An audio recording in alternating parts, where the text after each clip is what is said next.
Hey, it's Conrad, the mortgage guy, and you're listening to My World. And of course, we couldn't do it without the Hall of Famer, the greatest professional wrestler of all time, your friend and mine, Double J, Jeff Jarrett. Jeff, how are you, man? Oh, Conrad Thompson. It's My World recording day. Hadn't seen you in a month. No, I actually saw you Saturday night, right after All Out. A nice little 4.5, almost 5 hour, almost 6 hour count tailgate party. But lots of football this weekend. Pretty fired up today. Conrad, is it the first day of fall? I think I just heard that. Yes, I think it's the first day of fall. So football's in the air, headed toward Wrestle Dream in the AEW world. We got Pittsburgh this week. I don't know, Conrad, what's on your mind today? We got quite a few little topics we're going to bounce around on too. I was kind of looking at the research, kind of fired up here, so I won't get too far the course here. But how you doing, pal? I'm great, man. Excited to be with you. If you would love to see Jeff and I or hear our feedback immediately after All Out, it is available now at myworldpod.com. Jeff and I went live the moment the final bell sounded, and we kept it going until TK sat down at the post-media scrum. I do want to ask, though, you've had a few days to sort of resonate and ruminate, if you will, on that show. What was the one biggest takeaway, the biggest highlight, the lasting impression, the one that you think about 5 years from now and your mind wanders to that pay-per-view? What do you think you'll remember the most? Now, 5 years from now might be a stretch because I have a kind of in totality thought, Conrad. So Jack Perry, Pac, Stat winning the title. I think that was, I don't think nobody really called that. Takeshita, Okada, we referenced that quite a bit on Saturday night, just kind of how damn those two guys can go. The FTR, Cope and Christian didn't, that was far from a blow off. Feels like it's just getting cranked up with the addition of Beth on the table. MJF, his, did my heart well. 24 hours of, a match in Mexico in the middle of the night, so to speak, and then come back and tables and tacks. And I don't know if you saw Bryce Remsburg's shoot. It's unbelievable. Yeah. I mean, just so my big takeaway would be at the end of the day, and look, the other guys, and I've read stuff doing cardio this morning. I don't think the reviews were what they expected. I'll defer to you on that. But in totality, the depth of the AEW roster, and nobody, and I've said it, and it's just not a tagline in my brain or here on My World, nobody does pay-per-view better than AEW.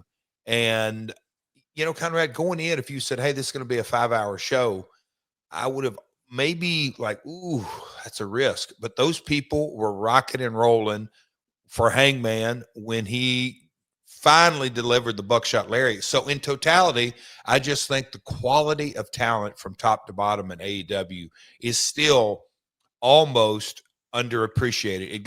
Not underappreciated. It goes under the radar because, again, Forbidden Door, All In, we can, keep going back. It just show after show after show. It was a hell of a show Saturday night. I kid you not, man.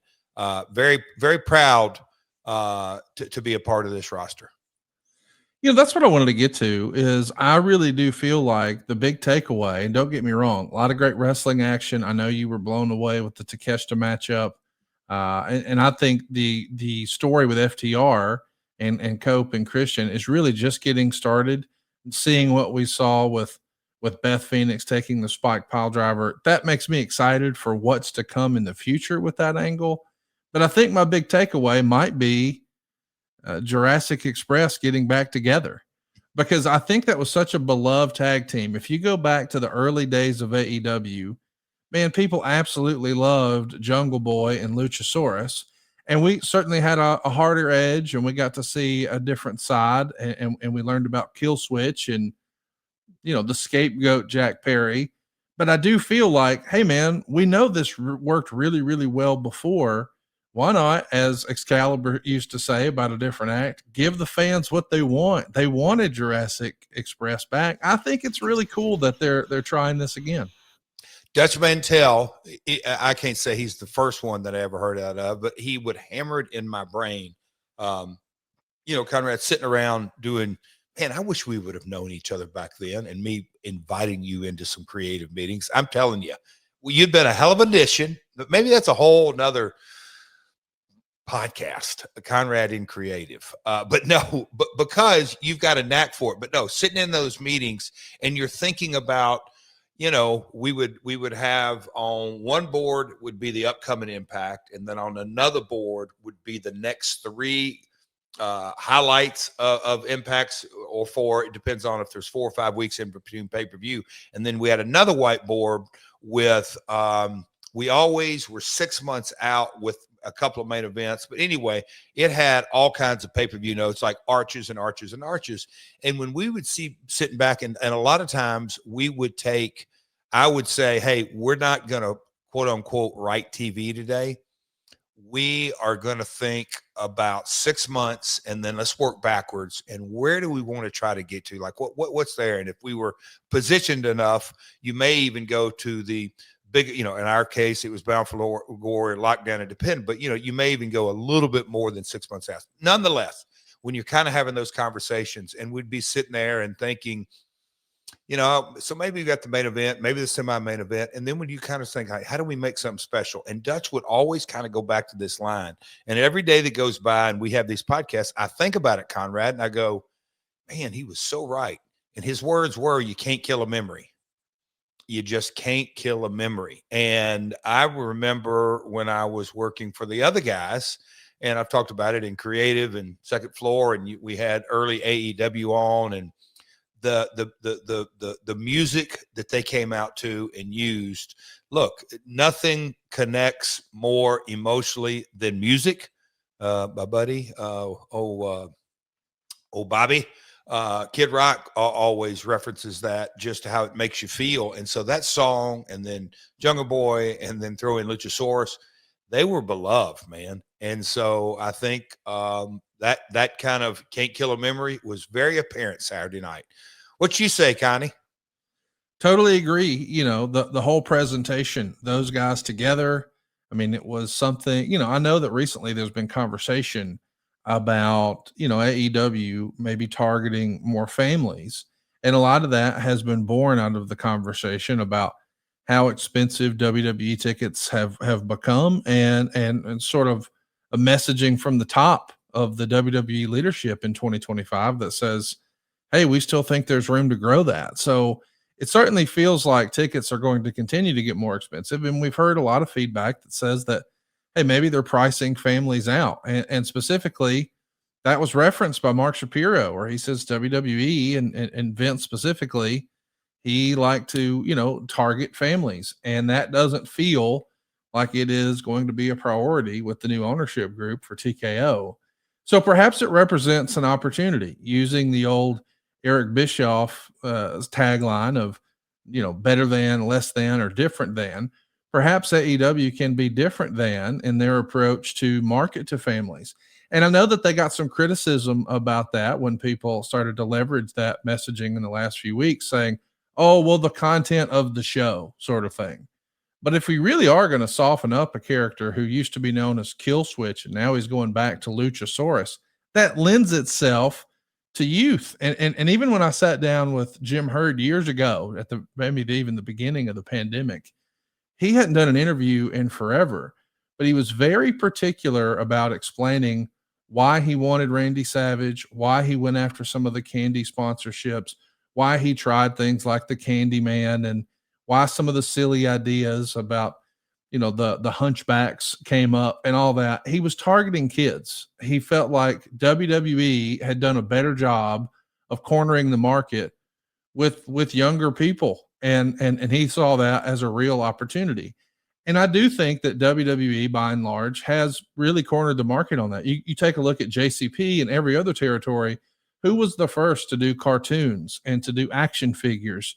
And I know now there's a lot of adult collectors, but that wasn't always the case. I mean, these were things that were aimed at making kids wrestling fans. And I think that proved to be a worthwhile endeavor long term. I just look at my personal fandom and things that I grew to enjoy as an adult. Sometimes I just, I get bored and I move on. But I think we always have a soft spot for something we loved as a kid, whether it's music or it's movies or it's entertainment in the confines of the squared circle. I guess I'm saying I think a lot of the people who are listening to this program right now are probably, if you trace it all the way back to the beginning, listening because they were fans as a kid. So if AEW does have an opportunity to grow through families, it's through marketing to kids. Just my 2 cents. What say you? Yeah, and you know what? I was sitting here before we went rolling, and I know both of us have had busy mornings. I'll say that diplomatically, Connie. We'll put our mornings in our review mirror for a minute, but no. That is how we left last week's podcast. The Shapiro comment, the look, I don't think Shapiro said it as a jab, but I think it came out that way. And that is look, they may prove completely right, but when you look at Vince's history in the business and then his father's, and I mean, the Attitude Era was about as male 18 to 35 as you could get. And the coloring books and the lunch boxes and all the kids' products went by the wayside and opened opportunities, all that. The pricing was never kind of the strategy in that. And we'll kind of use this moving forward is I hate a sellout. That means the ticket prices weren't high enough. And that's kind of their mentality up there. So kind of moving through that, it is a head scratcher to me in that not just in wrestling, but in music as well. I mean, Toby Keith was adamant and he was red hot 3 times. I mean, he was hot his whole, once he really broke, but 3 different times he was really, really red hot. And he just had a mandate. I am going to have a portion of tickets that are always very easily be affordable because if you want to see my show, I'm going to get the opportunity. You may have to drive a little bit. You may not have the best seat in the house, but you're going to get an opportunity to see it. So, pricing them out when you see that stuff about cheap seats and all that kind of stuff. But I do think it's an opportunity and the Can't Kill a Memory and the kids connection and the emotion and everything that goes with it. Conrad, man, I'll get off in a rabbit hole because I've given this a lot of thought. Went out on the water yesterday and took a long cruise. And when you're on a long cruise, everybody's just staring around. But I was thinking, this is one of the things I was also thinking about was the pricing and just where does all this go? But as you were talking just then, I was thinking about, when I started TNA, look, it's a fresh brand. And look, we obviously have talked about our mistakes on here, but I think one of the things we did early to kind of connect that fan base was have that lineage to NWA because immediately it gave us a history since 1905 and the former NWA champions, and Mike and I can talk about it. So history is important. The connection of what you just said, there's a lot of guys. Look, in this market in Nashville, there is a massive amount of Dallas Cowboy fans. Reason why? When we were kids, all we could see was the Cowboys on TV. They didn't play any other NFL team. There was a Redskins sometimes, but mainly Cowboys on Sunday. And so they were Cowboy fans. So, yeah. I'm with you, pal. The memories of a childhood stick with us for life because it creates that feel-good emotion. So many of our members of our live studio audience here today from AdFreeShows, they grew up big wrestling fans. Want to give a shout out to Coach Rosie and Maddie and Mr. Epic, who actually points out he's headed to Winchester, Tennessee, and then West Palm Beach. Right on. And say hello to both of us. Hey, man, I'm in Huntsville near downtown for work every day, so hit me up. Coach Keith Morrison is here with us, and the king of coloring is here. Doug Ritter is here. We greatly appreciate all you guys hanging out with us. I want to give a shout out to AdFreeShows Top Guy member Keith Morrison, who's actually been with us and supporting AdFreeShows since December of 2021. We love Coach Keith and all of our other top guys and gals. And they recently got to sit down with you, Jeff, for a very special Ask Jeff Live over at adfreeshows.com just last week. And we had some surprising connections discovered along the way. Let's take a listen. I get emails, I don't know, once or twice a month, maybe more than that, about, hey, man, you got any old ring gear for sale or a T-shirt or that? This little thing right here, I think I showed it the other day. This was dug up, my Tennessee Titan headband that was wore on Nitro. My man, Frank Wycheck, rest in peace. The funny thing is, I played with Frank Wycheck. Well, I played against him in high school back in the day. Yes. Wow. Wycheck is a year younger than me. Okay. But we played against each other. Okay. And I remember that. And I always wanted to tell you that, and I just never got around that. I'm almost shocked you didn't tell me. Yeah, I even went to his camps that he had later on a couple of years ago before he passed. He used to have camps in the area, and I stopped by and helped him out, coach there and stuff like that. So I knew him very well. Yes, I knew him I don't know why I never told you this. I never had a chance to tell you. And do you know me and Frank's brother still text each other and we'll go back and forth. He's a huge wrestling fan, wrestling fan. But yeah, that Frank was a good buddy. How about that? And I'm noticing in the comments, Coach Keith is telling you you're number one. Is that to you, Conrad? Oh, that may be to Coach Rosie. This is the real deal, folks. A face-to-face, one-on-one chat with the Last Outlaw. Check it out now on demand over at AdFreeShows.com. And while you're there, unlock over 100,000 hours of other exclusive bonus content with legends like Lex Luger, The Godfather, Tully Blanchard, David Crockett, and so many more. It all starts at just $9 a month right now at AdFreeShows.com. Jeff, let's talk about the weekend. You know, we've already discussed the AEW pay-per-view. It is available in long form right now at myworldpod.com. What we didn't discuss is what happened immediately after that. Actually, some of it was at the same time. But one of the biggest pieces of news coming out of this is that Jey Uso is now in concussion protocol after a chair shot. And it was a pretty scary moment. Jey Uso hits Braun Breaker with a standard pro wrestling overhand chair shot to the back. But I guess he leaned into it too far. And it ricocheted off Braun's back and nailed Jey in the face. It busted him open and seemingly knocked him loopy. And sure enough, Brian Alvarez has reported that Jey has now entered concussion protocols. I don't mean this in a negative way, but I don't remember seeing this happen before. I know there were spots in ECW where a guy would swing a chair, it would hit the top rope, and then he would pantomime that, oh, he's knocked himself out. But it actually happening? Is this a first for you, Jeff? I don't think it's a first. And I'm not laughing at the situation. I think he'll be fine. I don't think he probably got a concussion from that. But they have to go through the protocol. But I think he got. I don't know if you saw it, but they spent several minutes trying to wake him up. Like afterwards, he was nervous. Jimmy was working on him. It looked. I mean, that's not the exact shot we were looking at, but I'm saying when he's laying there. It looked like he was kind of freaking out a little bit. I could be wrong. Okay, so, all right. Well, look, at the end of the day, you know, I wish you, I love those guys. I wish you nothing but the best. But the thing that, and there have been these conversations. Let me get this out. Why is this so funny to you? A guy's got hurt for real and you're tickled. No, it's because, hey, Ron, just like your Uncle Scotty or Robbie to be exact. Hey, I'm going to hit you. God almighty, I hope this doesn't hurt me. I mean, because if Braun, and I get it, I'm not saying he did a no sell, but I think what I heard or saw, and I saw the clip live, I didn't know that he got carried out of the ring like that is that when Braun with the chair, he, you know, and I know it popped back and all that, but anyway, Steiners are just different, man. I'm just telling you from massive experience. They only move when they want to move. They're thick. They're thicker than usual. They're heavy. I mean, damn. I mean, because that's when I saw that, I'm like, holy crap. He knocked the shit out of him with that chair.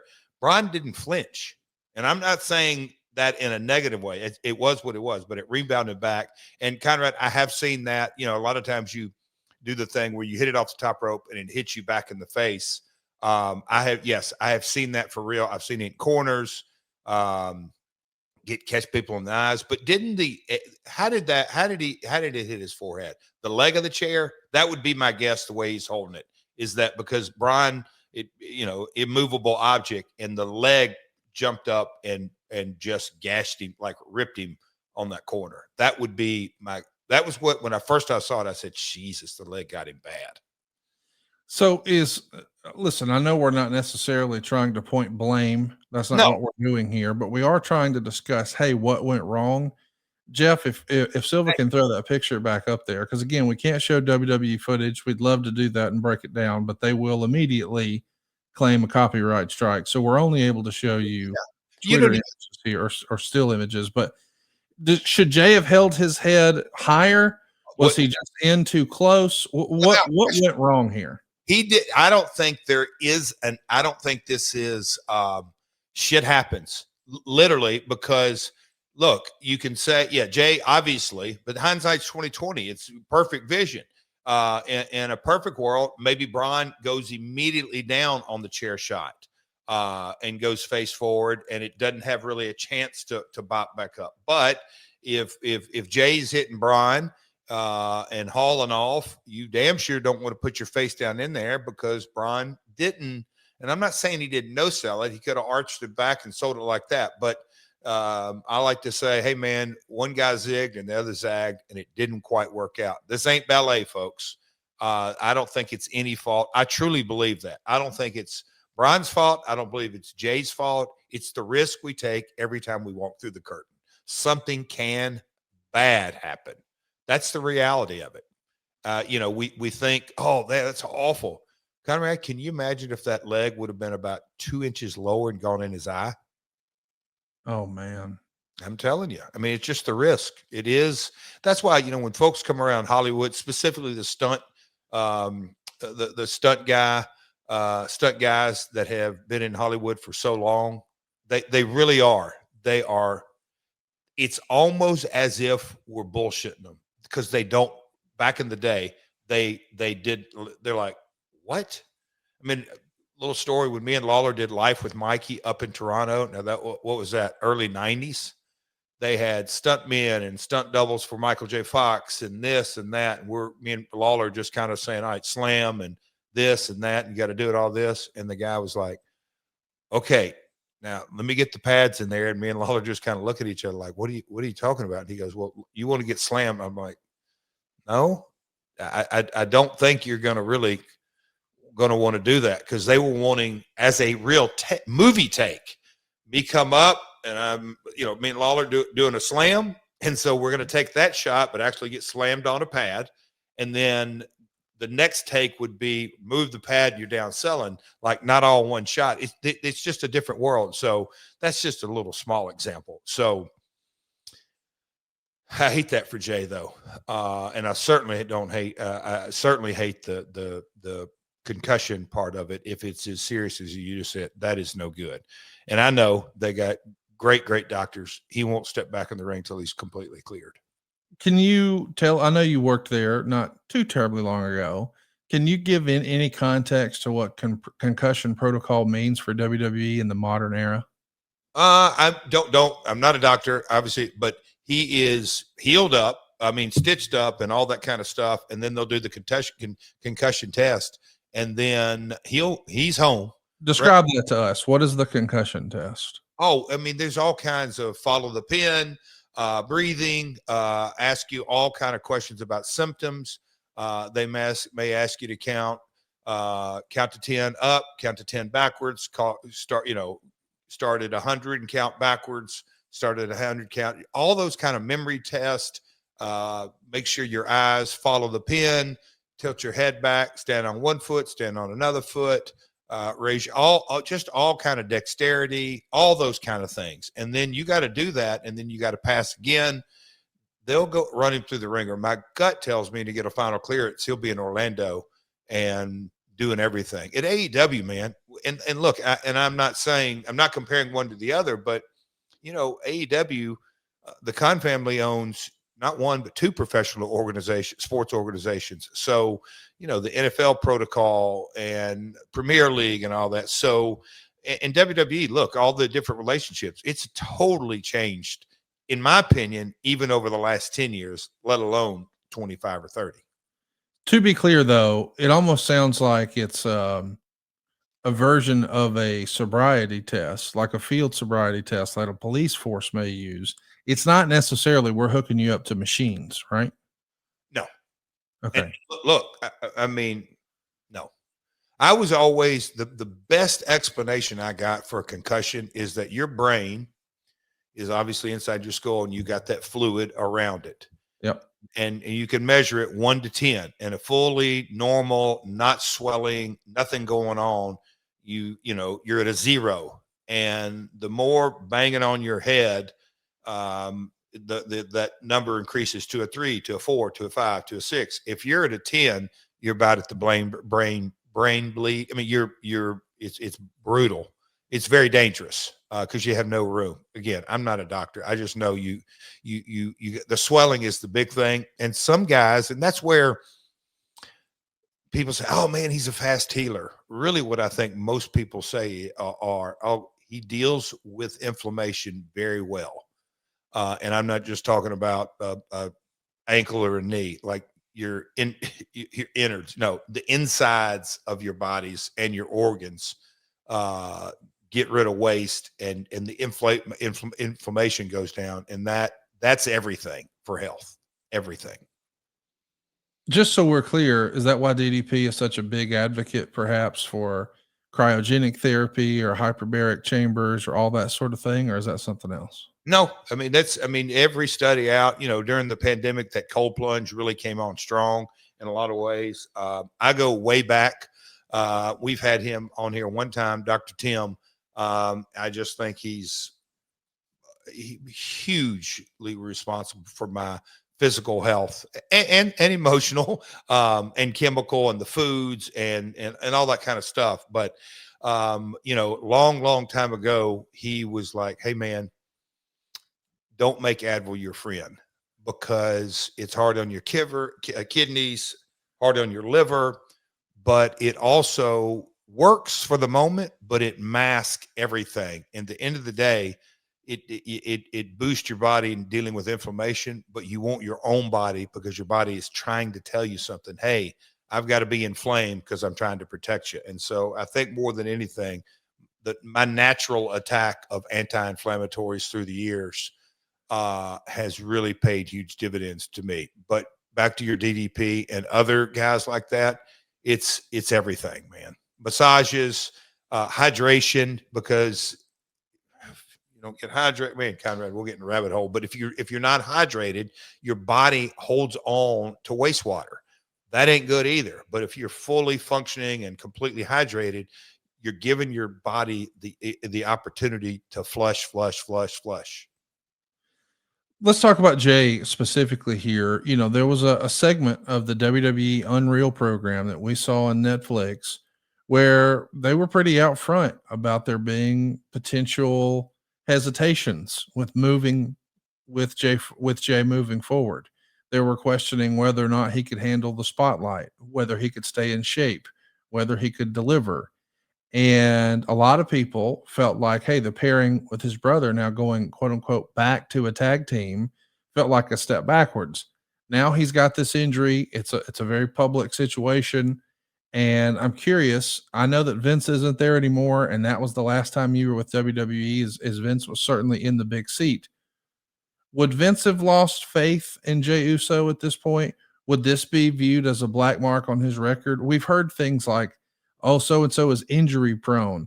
Is that something that Vince may be down on a guy for what happened the other night, or do you think that, hey, that's the way it used to be? That's not really relevant anymore. So what is the specific question? I guess I want to make sure, because Is Jey Uso single run toast, Jeff? Does he have any upside left as a single? Are they going to lose faith in him after he's stubbed his toe here? Yeah, help me out. But where's he rank on merch sales right now? The Yeet. Where's that? I don't know. Okay, I'm going to say that we'll call it that character. Maybe I can't say Teflon. That may be too strong, but really, really strong, very kid friendly, very fan interactive, all that. The thing that what we don't know is, and look, so I'm somewhat speaking out of turn because I still haven't watched Unreal, but I'm going to say that all sounds scripted. That, hey, let's make a good segment and let's talk about Jey's cardio conditioning, and I think you mentioned a couple of other things. I think at the end of the day, it could be a dynamic of creative doesn't have confidence. Specifically, does Triple H and him get along, not get along? Is he lost? Is he not on the end? Is there something? I don't know. I have no idea the dynamic. The comments that you referenced on Unreal felt very that the show, not you, that the show that kind of felt very scripted.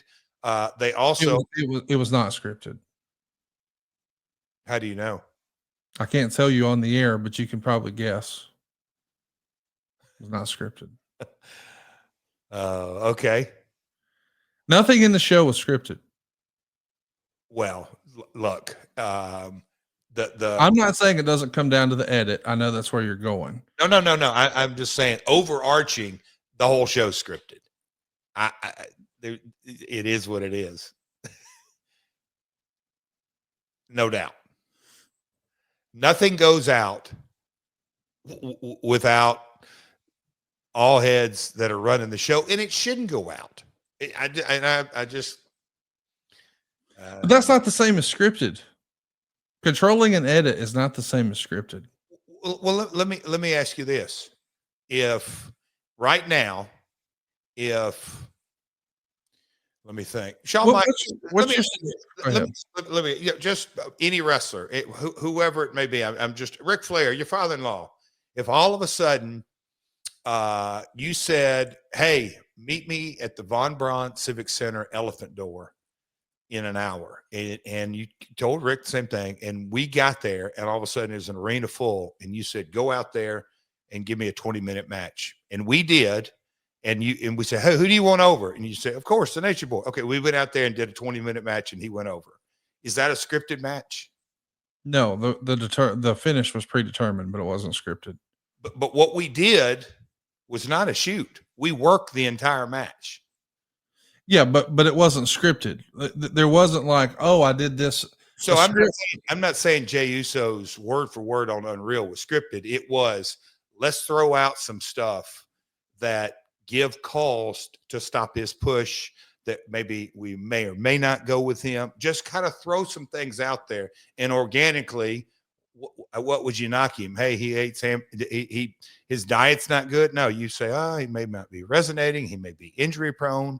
You could fill in any wrestler, whoever it may be, and say, "Yep, I don't know if they have good enough conditioning. They may not be resonating. They may be injury prone. We may need to put them in a tag team." I'm just saying, I'm not buying for a bit that Unreal was not scripted. We're wordsmithing, not predetermined as a finish, I think is the better way to go. They certainly approve what goes out. I want to be clear. I'm not suggesting for a minute that WWE doesn't have control over the final edit. I don't pretend to know the details of that, but I think you and I are aligned on that. But the idea that it was brought up on a Zoom call, "Hey man, he just botched, that didn't look good. It was a big spot and he didn't deliver." I mean, that was the narrative on that show. Now I'm wondering, now that we've got he's no longer in the singles push. Now he's in the tag spot. His brother, just in advance of this, said it's the greatest entrance in the history of wrestling, including The Undertaker. I don't know how that's going to be received. But then he goes out and knocks himself silly with a chair shot. And I think if you were looking to poke holes in Jey Uso, you could do it right now. Oh, if his brother said it's the greatest entrance? He did. Better than The Undertaker. He doubled down. And then he goes and knocks himself silly on TV. And it's like, now Paul Harvey just arrived at the pod. Thank you. It feels like if you were looking to say we made the right call, because I'm sure that there were some people, perhaps his dad, who would say, "Why are you putting him back in a tag team? He had all the fans behind him. He was a baby face. He was selling the most merch. All the fans are lighting up for his entrance. He was huge as the IC champ. He was huge as the world champ. Now you put him back in a tag team. He shouldn't have been there. He's been there, done that. We need to move the story forward." I would almost bet, I would almost guarantee that sort of conversation happens. And then the guy fucking knocks himself silly and is bleeding all over the place. And I think some people on the other side of that argument would say, well, see, told you, and spike the ball. And I'm like, man, I hate that for him because he is a nice guy. He does have a lot of charisma. He can draw money. The fans are really with him. But I feel like there's on some level, I feel like there were people who were waiting for him to fail just so they could say, told you so. I totally get your vibe. And I, the father component and what's going on with Knox Pro and the fallout of all that, I kind of see the big drain you're talking about, Connie. Damn. I hate that for Jey. Because I'll say this, he's super entertaining. And there are, look, when folks, just in my day-to-day life, on the road, at home, I went to a lunch with my man, Jacob Allman, Fox Sports, down in Nashville at a sports bar. Shout out Zach Pillar, Neighbors Sports Bar. He's really cool. But in that, they had all kind of wrestling pictures and all that. So there was different people in Nashville visiting. There was a guy in there that literally had a Yeet shirt on, and he was yeeting me. It's one of those things that, to me, kind of trying in a way, Conrad, over the last year, I think it's one of the things that's kind of gotten outside of the wrestling circle. Well, something that we don't need to let outside of your circle is our friends over at The Perfect Gene. Jeff and I are huge believers in this product. Anytime you see Jeff on TV, let me just give you a spoiler. He's rocking The Perfect Gene. And if wearing jeans feels like a job, well, fall's about to make it a full-time struggle. Most jeans just can't hang. They fight you when they're going on. They cut off your circulation the second you win the battle against the button. And they give you instant swamp ass the second the sun shows up. But The Perfect Gene is here to end your denim difficulties with jeans that make getting dressed feel like one of those, damn, I look good and didn't even try moments. They're made with super soft fabric blends that make you say, holy shit, the second you slide them on. And they're still stylish enough to idiot-proof your fall wardrobe so you always look put together. No fashion sense needed. They've got 4-way dynamic stretch so you can effortlessly leap over puddles and haul ass to catch your 7 a.m. train to work. They're lightweight enough that you shouldn't feel like you're baking on the bleachers at your kid's ball game during the hottest part of the day. And they've even got reinforced seams and YKK zippers. Never do you ever have to worry about being caught with your fly down or some sort of embarrassing crotch blowout, Brock Lesnar. Over 500,000 men agree that you should never settle for subpar jeans that force you to choose between comfort and style. They've got waist sizes from 26 to 52 and leg lengths from 26 to 38. 6 different fits from skinny to thick. 13 washes. The Perfect Gene makes it stupid easy to find your perfect pair of jeans. You're going to absolutely love these. I promise you'll love the way they make you feel when you throw them on. We want you right now to conquer file and the perfect style by heading over to theperfectgene.nyc or just Google The Perfect Gene. And right now, for a limited time, our listeners can get 15% off their first order plus free shipping when you use the code Jarrett for 15% off. It's finally time to stop crushing your balls in comfortable jeans by going to theperfectgene.nyc. Our listeners can get 15% off your first order plus free shipping, free returns, and free exchanges when you use the code Jarrett15 at checkout. That's 15% off for new customers at theperfectgene.nyc. Be sure to use our promo code Jarrett15. After you purchase, they're going to ask you where you heard about them. Please support our show and tell them we sent you. Fuck your khakis and get The Perfect Gene. Have I told you my Perfect Gene story, Connie? No, let's hear it. Sunday mornings, church, getting ready, and it's the only time me and Karen really are, I guess you'd say, getting ready at the same time in close quarters and all that. And what do we do as guys? You just kind of go with the go-to. I've got 4 or 5 shirts that I wear to church and really only 1 pair of jeans. And she goes, honey, you wear that every Sunday. And I just smile at her and say, they're the only jeans that are perfect. And she irritates her a little bit, but yeah, they are my go-to. The Perfect Gene is perfect for Sunday mornings as well. Check it out, The Perfect Gene. Hey, Jeff, I do want to ask you, when we're talking about WrestlePalooza, did you get a chance to see the rest of the show? What'd you think? Highlights, Conrad. We won't get into it because we've kind of mentioned it, but the folks that really follow hardcore into my world, they know about my son Cody and homecoming Saturday night, Connie. So when we got done with the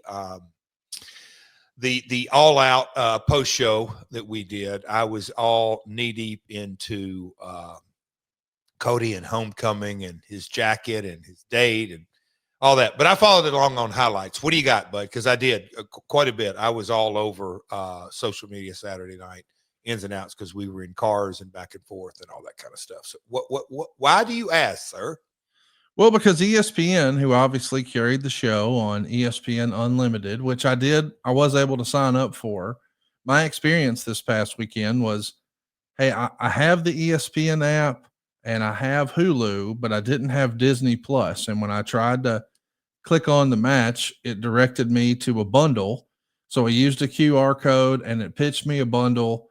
Because I already had Hulu, the offer was like $38.99. So I signed up with a different email address, my new email address, and I got the bundle for $29.99. So I went back and found my Hulu, which is $18.99, and I canceled it. So I no longer have a standalone Hulu subscription.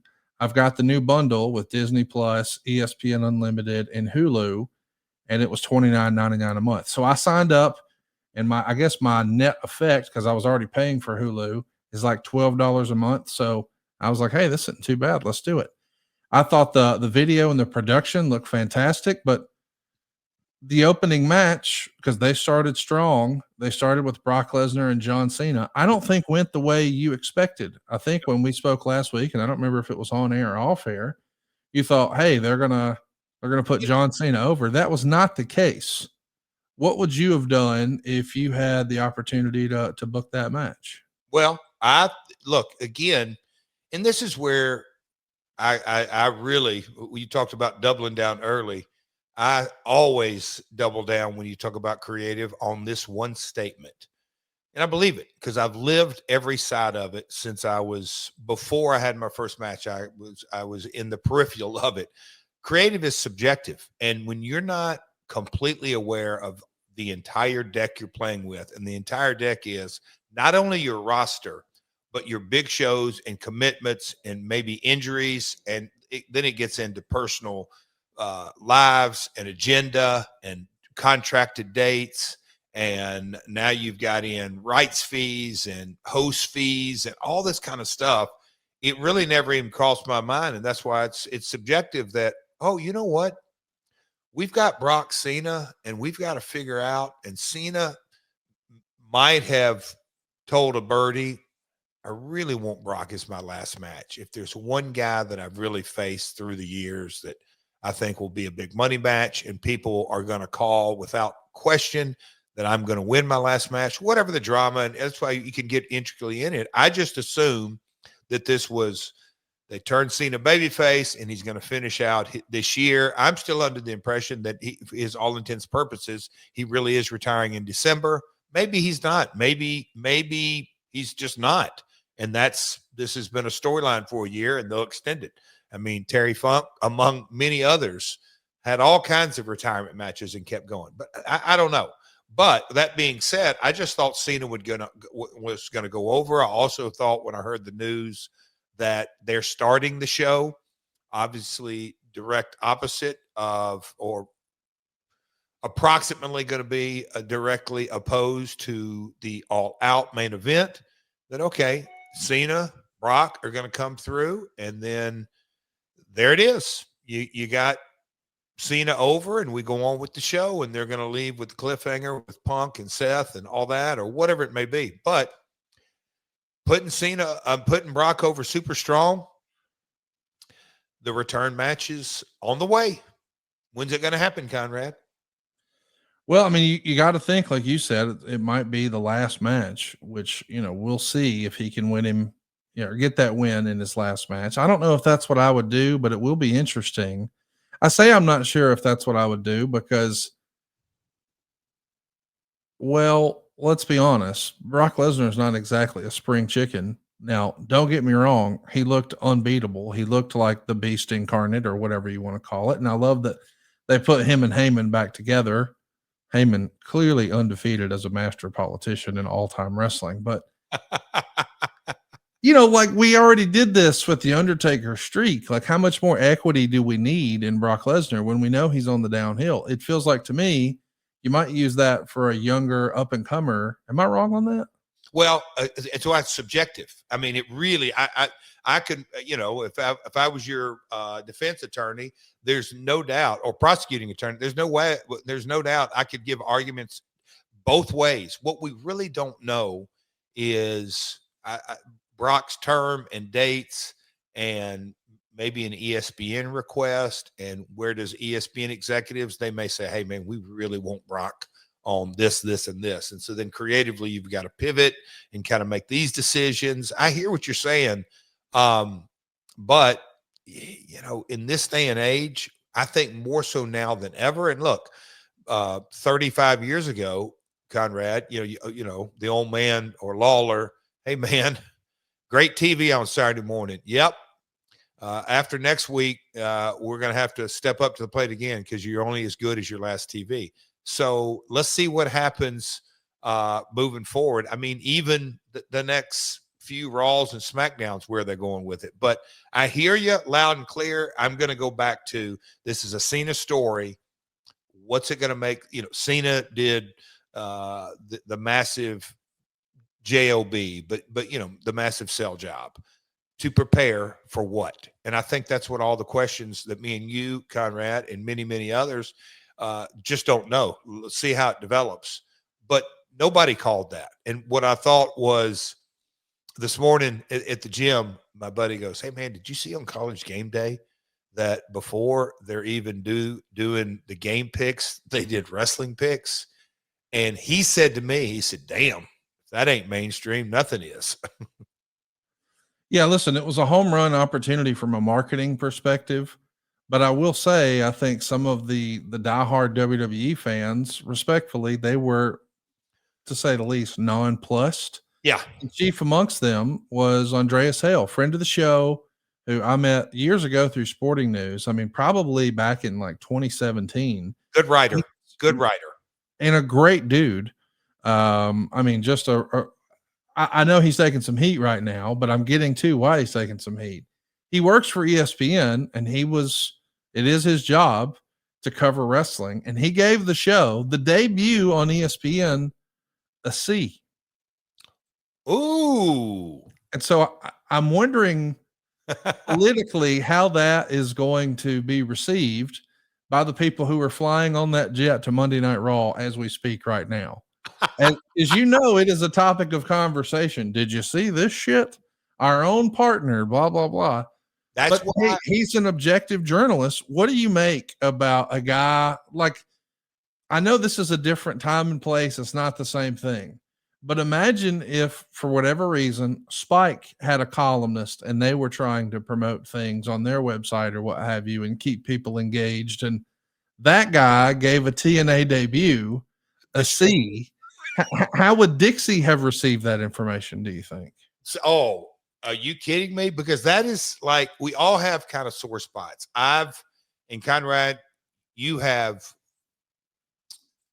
so carefully smacked me in the face since we started this podcast and said, Jeff, what if, how would your career look different if you would have curried just a little favor with the critics? And I think in a lot of ways, and I get a lot from the old man, but I always had it in my mind, they're doing their job. If they love us, great. If they hate us, great. We've got to do what's best for business.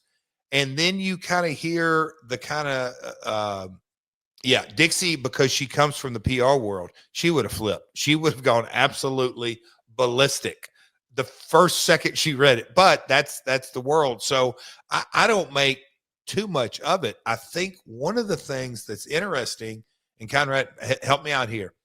Is it true that when they signed the deal, ESPN took off all AEW reporting? They no longer report, And so that there was an AEW tab on the website, and there's not anymore. I can't say that they've not covered anything since. I don't know the answer to that, but I know there was a tab, and now there's not. Yeah, and so that's where church and state. You're going to get into all of it, and so him giving it a C, I hadn't read it, so but I know online people weren't enamored with the show before or after. Look, you can't put it all on him. Well, and let's expand on that, because I think this is interesting too. I think we're all a victim of creating unrealistic expectations. Bingo. So this is a show that respectfully was not for us, the hardcores who watch WWE all the time. This was to hopefully introduce the program and the content and the characters to a new audience. And I think this happened for us last year with Saturday night's main event. So many of us diehards, Jeff, were disappointed because there weren't enough surprises, or there wasn't enough storyline progression, or whatever you want to call it. And certainly we had some neat things, like Chelsea Green won a title and all that. And we saw Stephanie win a title over the weekend. And we even saw Stephanie McMahon go in the Hall of Fame. More on that in a minute. But I feel like this was a way to introduce the program and the content and the characters to non-fans, or maybe lapsed fans. The hardcores were maybe taken a little for granted here, but I kind of expected that. But I will say that fans were so jazzed up about this being one of the greatest days in wrestling history that whenever you set an expectation that high, it's almost impossible to meet the mark, isn't it, Jeff? Well, it is certainly the world we live in, because there ain't a Super Bowl that's been played. Maybe the Brady big comeback on Atlanta. I mean, there's very few Super Bowls that live up to the hype. It's just impossible, because you talk for weeks upon weeks, and it's the culmination of the entire season. And these are to be the best two teams. And a lot of times you get blowouts and you're like, what? But, or a big movie, a big block. It's so hard. Oh man. Conrad, we are in an interesting time, because the old deal, careful what you wish for, in so many ways, ESPN, Netflix, Paramount is got it, obviously getting in the game over there, in that boatloads of money are coming in and all this. But at the end of the day, where's it all kind of going to settle? And when you have, and some of these My World listeners won't even know who Desmond Howard and Kurt Herbstreit and some of those reporters picking those games, and I'm using all that because it is, I'm saying what you're saying, a whole new audience. But at the end of the day, who are you servicing? Like, what were they trying? And I think you're touching on this, but let me ask you, Conrad, on WrestlePalooza, what was their mission statement, if you will, to deliver a show to the mass? Well, every show's to the masses. I don't think they just wanted the hardcores to watch, because respectfully, the hardcores were going to watch either way. I think they were doing all of that coverage on the football game and First Take and Stephen A. and all these other media presses that they did. I mean, this is the most media they've done for a show this year, besides WrestleMania, all year. Oh, more than Rumble, more than SummerSlam. And respectfully, when guys go on the Tonight Show or they go on these ESPN shows and they're doing mainstream publicity and press, they're not doing it hoping that the people who are watching this podcast will watch. They already know we're watching. They've got to expand to new people, which is why I think we had things like, we're going to have The Undertaker come out and ride his motorcycle around. Like, they didn't have to do that for the hardcores. They did that for the masses, if that makes sense. I'm with you. And yeah, and that's why when you kind of, you hit those highlights, but at the end of the day, it's what we do. We're talking wrestling. Sure. We're over talking it, but that's kind of what we do, and overthinking it, but maybe not. I think at the end of the day, Nick Khan and team signed the deal with lots of zeros. They have a new master, if you will. Netflix is a master. Now ESPN, Disney's in the master. So they got to make them happy. How are they going to do that? That's what me and you, Conrad, don't really, and others, we don't really know what will check the boxes for the ESPN bosses. That is something that I think that will be revealed more and more and more as more and more ESPN programming is done. WrestleOps has reported, since you and I have been recording this morning, that John Cena was originally scheduled to defeat Brock Lesnar at WrestlePalooza as of the morning of the show. But that changed. Why? My name is Paul Heyman.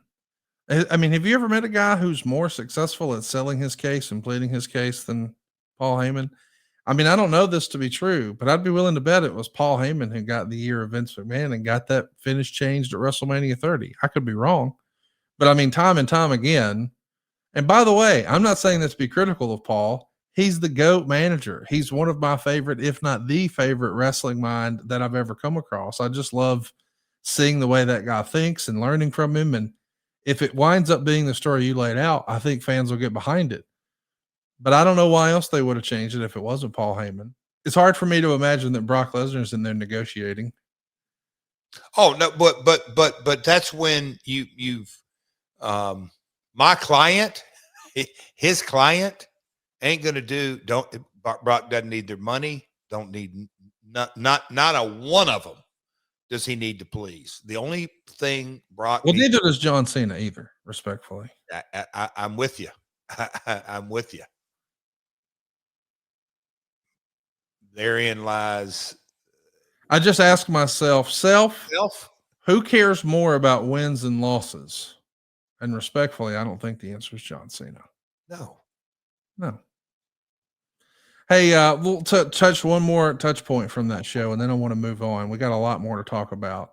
We really do have a fun show, including some of Jeff's all-time favorite opponents. Stay tuned for that. But first, Stephanie going into the Hall of Fame. They didn't announce it at the Royal Rumble. In fact, they've done a lot of times. They start making these announcements in January. They announced it in September the year prior. We're actually closer to this year's WrestleMania than we are next year's WrestleMania, and we've already made the announcement. I know part of that is because of the audience that we had, and it was on ESPN, and we want some headlines coming out of this. And we even saw the female champion change. So I think that's probably the direction we're headed, but I wanted to ask you, what did you think of the optics of that? It feels, I don't know, strategic. Am I wrong? What we know for absolute sure is that we know nothing. That's right. The old quote from Socrates. The more and more that we think we know, the more and more I have an understanding. We have no idea. But man, oh man. And I don't know if optics, I hear where you're going, optics, right word. What's the Piper line? It has created way more questions than answers, because announcing that 4 months premature, one thing is for certain, it's strategic about something. We just don't know. I mean, like her nephew Declan, it prompted him. I saw that on social media saying, put Shane McMahon in the Hall of Fame. Of course it's going to prompt him. So my assumption is Shane will be announced between now and January. I mean, come on. Don't you think? Zero chance. Let's make a Waffle House bet. I'd put that near zero. Near zero? Yeah. Mm-hmm. They're going to put Stephanie in and not Shane. Correct. But you think the wait I still think it's going to be the same. Well, not a chance. Not a chance. No, less than zero. So now we're in the negative numbers now. Silva, I almost see the graphic. It's going to be. Don't you make that the fucking thumbnail for this podcast. Instead, let's have it be about our big old hard wieners, thanks to Blue Chew. Guys, enter the room, dick first. There's a sponsor that Stephanie can't do on her commercials. Blue Chew isn't just a tablet. It's a cheat code for your crotch. Stronger, harder, longer lasting. Like somebody gave your downstairs a pep talk and a gym membership. Blue Chew is the original brand offering chewable tablets for better sex. You ever tried to tuck in a submarine? It's hard. So hard that you're going to think, man, Blue Chew's got me so hard, even a cat couldn't scratch it. Guys, we're not just talking about your performance. We're talking about your legacy or your third legacy. Give her group chat something to talk about. Nothing makes you more of a legend than a little Blue Chew. Discover your options at bluechew.com. And we've got a special deal for our listeners. As always, get your first month of Blue Chew free. Just use the promo code MyWorld at checkout and pay $5 for shipping. That's it. Join Blue Chew's mission to upgrade humanity one thrust at a time. Head on over to bluechew.com for details and important safety information. And a big thanks to Blue Chew for sponsoring today's podcast. Jeff, will you stop? I can tell you're over there trying to stir it up with Silva. Hey, speaking of stirring it up, let's talk about somebody who stirred it up for a long time, and how fitting that we're butting this up against a Blue Chew commercial. Ladies and gentlemen, one half of the Rock and Roll Express, Ricky Morton, just turned 69 yesterday. 69 years old for one half of the Rock and Roll Express, one of the all-time great in-ring performers. And of course, we know Jeff, he spent a fair amount of time in Memphis. I mean, how cool is this that Ricky's 69 and still working? I don't know if you saw that massive belt, the Juggalo belt, the JCW title. It was as big as his entire torso. Really, really cool to see him still doing his thing at 69. What'd you think? Conrad, Jeff Jarrett's All-Star Super Slam. The card was put together and it was circulated amongst, I'll call it the chamber, the city of Hendersonville, the Chamber of Commerce, and got sent around. How many comments do you think that here's the two comments? Jeff, are you really going to actual wrestle here? Yep. The next comment was, the Ricky Morton is coming. Conrad, I kid you not. And that, yes, it's Nashville, and man, the Mortons, his father, old Baldy Paul Morton, was a legendary referee around here. And so, Ricky's a lifer, Paul's a lifer, and now Kerry's in and got a boatload of charisma. But I think from a babyface perspective, has there been a better tag team wrestler than Ricky? He really good charisma, connects. He's still doing it, laying out the card. That's why it hits home. And I saw it yesterday, 69 years old, birthday. He's still going. It just says so much. Super successful. And I'll just say this, Ricky, what would you say? Maybe rode hard, put up wet through the years. He back in the day, and we've chuckled about it. Both of us have lived a few lives at times. But yeah, so I'm happy for him, man. Ricky is in his heart is a great dude, and man, he just keeps on keeping on. It's cool. Love us from Ricky Morton here on the program. Something else I want to talk about that I think you and I touched on once upon a time in the archives at myworldpod.com, but there's been new life breathed into this. Kurt Angle on his podcast like 3 years ago shared a story that Brock Lesnar once upon a time was interested in coming to TNA.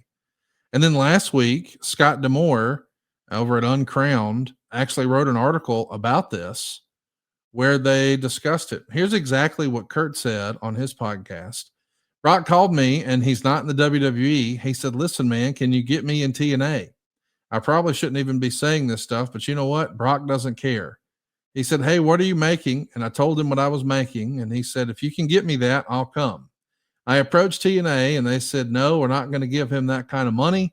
So it was amazing because I think TNA at the time, I think they were at the top of their budget, but they couldn't give any more money out. I was making a lot of money. Sting was making a good bit of money. And then you had a bunch of guys on the roster. TNA, the Carter family funded it for a long time. And then TNA started making their own money, but it just wasn't enough to bring in another guy for 7 figures a year. I just don't think they were capable of that. And then Scott D'Amore chimed in on this and said he remembers these talks in 2007 because he was actually a producer for almost all of Kurt's early matches in TNA. And he came to Scott and said, Brock wanted to come over. Obviously, Kurt was very excited about this, and it would have been huge, and maybe even a trajectory altering signing for TNA. That's the way Scott felt about it. Scott says he passed the information on to Dixie Carter, who owned TNA at the time, of course. But as you already know, it didn't happen. But it is a huge what if, not just for TNA, but one for Brock Lesnar. If TNA had put him on a big contract in 2007, would he have still debuted in MMA that year? Would he have felt the need to go fight in the UFC in 2008 and usher in a new legion of fans for the UFC? Maybe we'll never know. So that's what Scott said. That's what Kurt said. You were there. What can you tell us about this? What do you remember, if anything? So 2007, right? Yep. Spike, what would be on about a year. And it's funny how, all due respect, with Scotty D and Kurt, and I get it, that's their version. And yes, it was absolutely brought to me. I'm almost positive Scott brought it to me first. And then I think Scott took it to Dixie. Kurt came to me and to Dixie and really given the hard sell and everything. And Dixie came to me, hey, all this kind of stuff. And look, we had just started making profit and all this kind of stuff. And I said, okay, Dixie, here's, I mean, it's great. I would absolutely love to have him, but you're here. I want you to make sure you're hearing what you're hearing. He's still going to UFC. It ain't either or. It's not an option.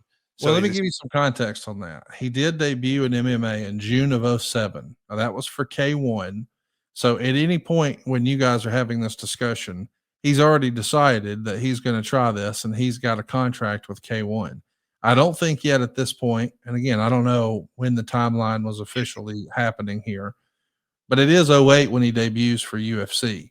So 2007, he's still going to be in MMA, but in K1, which is, obviously out of Japan, but they ran that big show at the LA Coliseum and he fought like a 7-foot Japanese guy or Korean guy or something and just manhandled him. His ass. Yes. Yes. Yes. So anyway, I didn't mean to interrupt you, but I don't know for sure that UFC was on the horizon, but MMA was for sure. I don't think it was, but I know he was dead serious about this.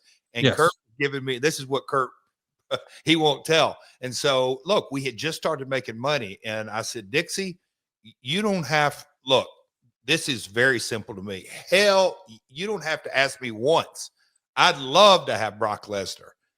Do you think your dad is willing to stroke a check of 7 figures? She just looked at me like, you're out of your freak. I said, then what are we even talking about? And she goes, I know. And I'm like, look, by design, Kurt has committed, and we had a lot of dates on Kurt. Kurt, to his credit, all due respect, I mean, he went, there's nothing Kurt wouldn't do. He dove in, worked his ass off. I think some of his very, very best matches of his entire career are in TNA. And he kept hard selling me and Scott a little bit. And I said, hey, Kurt, here's the reality. Are you willing to take a pay cut? If you want him this bad and you know we have finite, are you willing to take a pay cut to get him in here? I never heard another freaking word about Brock Lesnar from that point forward.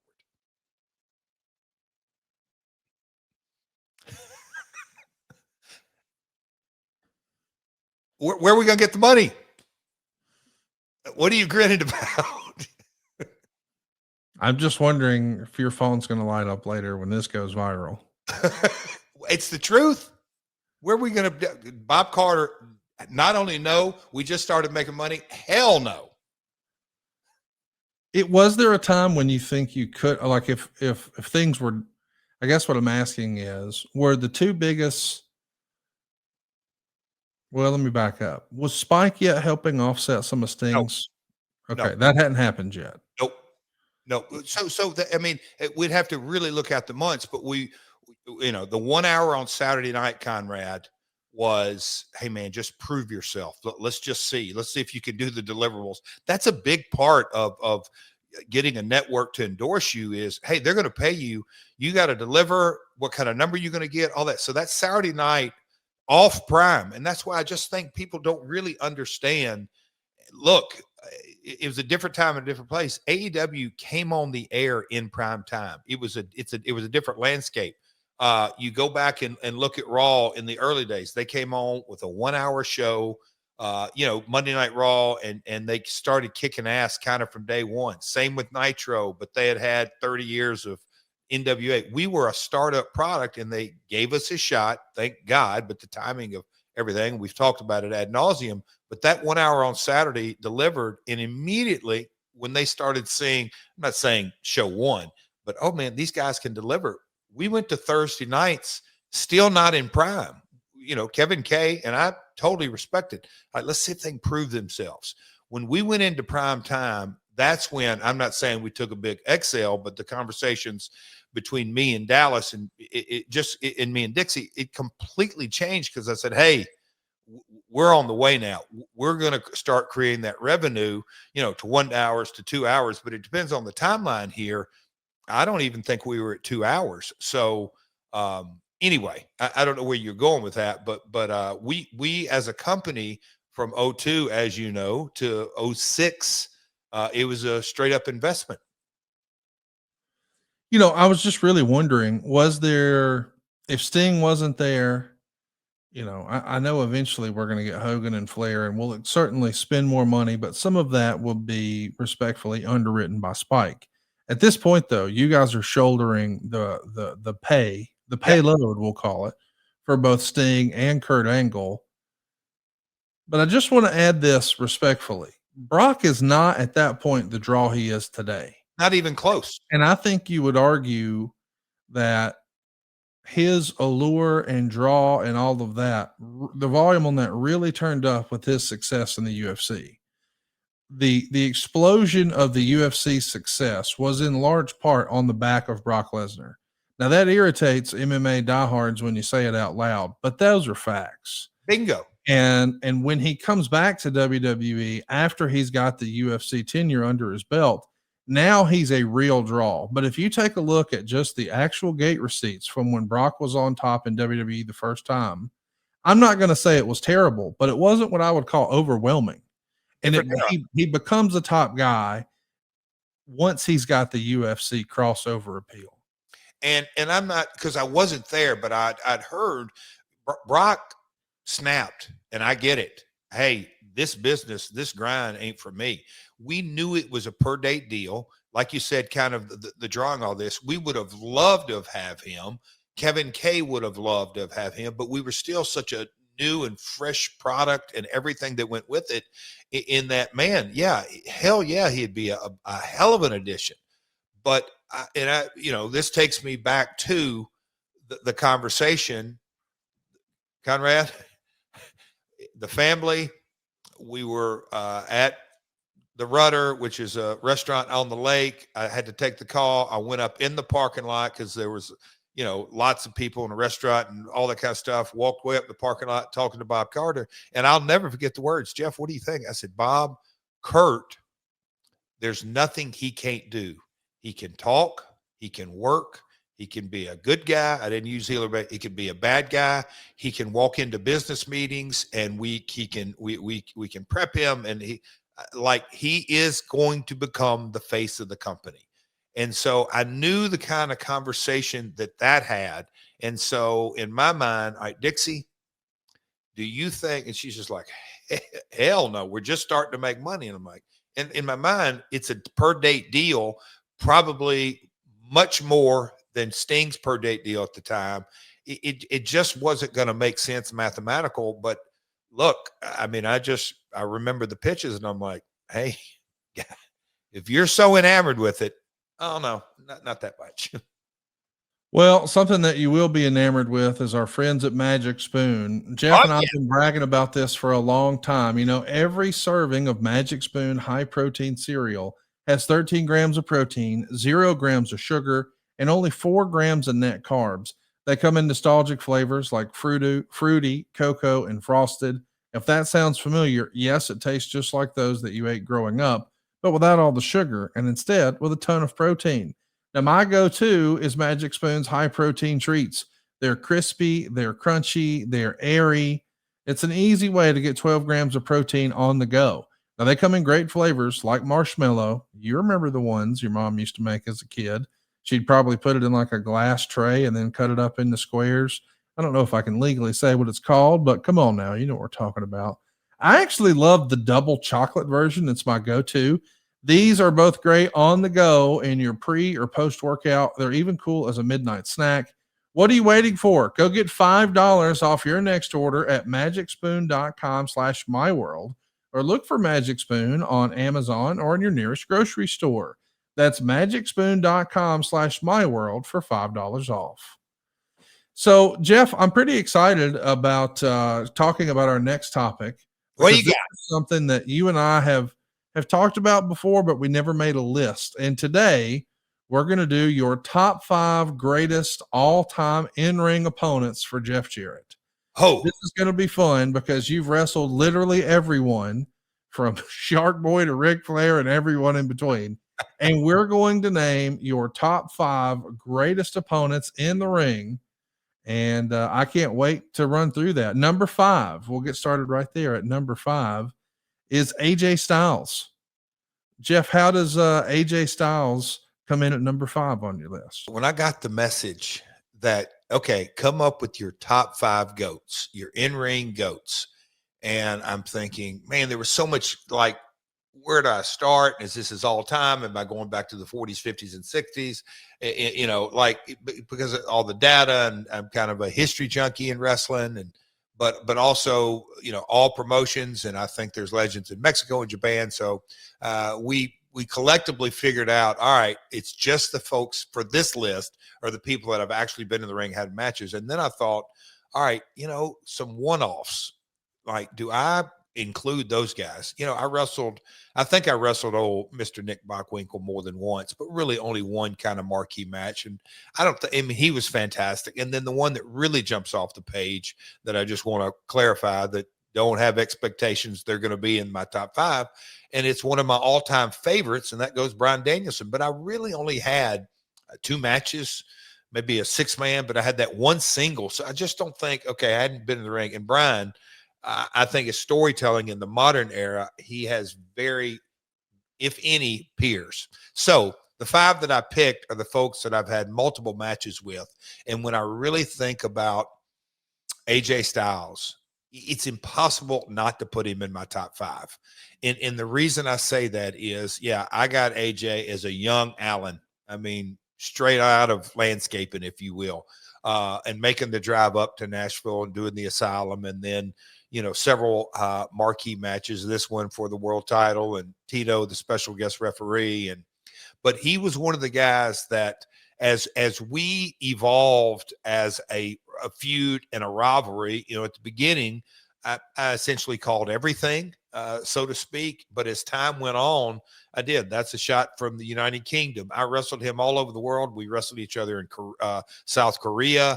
There's so many different places I wrestled AJ, but man, our feuds and our chemistry went from, I was definitely the ring vet, and then as he grew and matured and his thought process, God almighty, he's just, I know I've said this, he's so damn athletic, but his charisma and his development to who AJ Styles is as a performer, even today, I got to witness, and I'm grateful I got to witness to in a lot of ways, to see Alan Jones come of age, you know, in so many ways. And again, he, like a Ricky Morton babyface type in those early days, man, oh man, he connected with the audience so good. When do you remember? I mean, obviously, we're talking about the evolution of him. I mean, he's probably one of the more physically talented, just in ring stuff. But when did he become, in your opinion, a well rounded performer? And what I ask is, Bruce Pritchard, even though it was a lot of people were critical of like the Claire Lynch segment, where he had more gaga, more story, less in-ring bell to bell, because we all knew when the bell rang, man, you're in for a real treat if AJ Styles is there. He's going to pull some stuff off that you're like, how did he physically do that? But Bruce, even though fans were critical of that story, said that may have been the thing that caught Vince's attention above all else, because it showed that he could act. I mean, I don't know another way to say it, but he could deliver a story. There was depth of that character. He had range, is maybe the right thing to say. He wasn't, quote unquote, just a wrestler. When do you remember being like, aha, this is more than just what gets over on the indies or more than just what gets over in Ring of Honor? He's got sports entertainment figured out and he's ready to jump to WWE. Do you remember you having a light bulb moment like that with him? Era, light bulb moment era, no doubt. And look, he was partnered with Russo in SEX, Sports Entertainment Extreme, and the Asylum days, and then we'll call it the Grand Slam winner, kind of early in the Impact Zone. But Conrad, and this is to me, I always will kind of gravitate to this on a what if. In 2009, I think TNA. Well, I don't think, but from a creative perspective and the ratings, you can look at it January until August, September that year. That was sustained. They were the heights. You could just mark it down. Go ask Kevin K.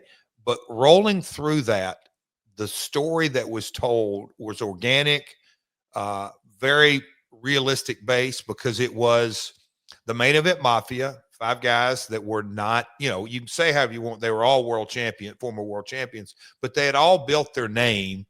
Steiner, Kurt, Sting, Booker, Nash, all outside of TNA. And that was a real deal. And then the front line was AJ Styles, Bobby Roode, Samoa Joe, and Christopher Daniels. I mean, we could go down that whole list. And me and Mick Foley were torn between the two.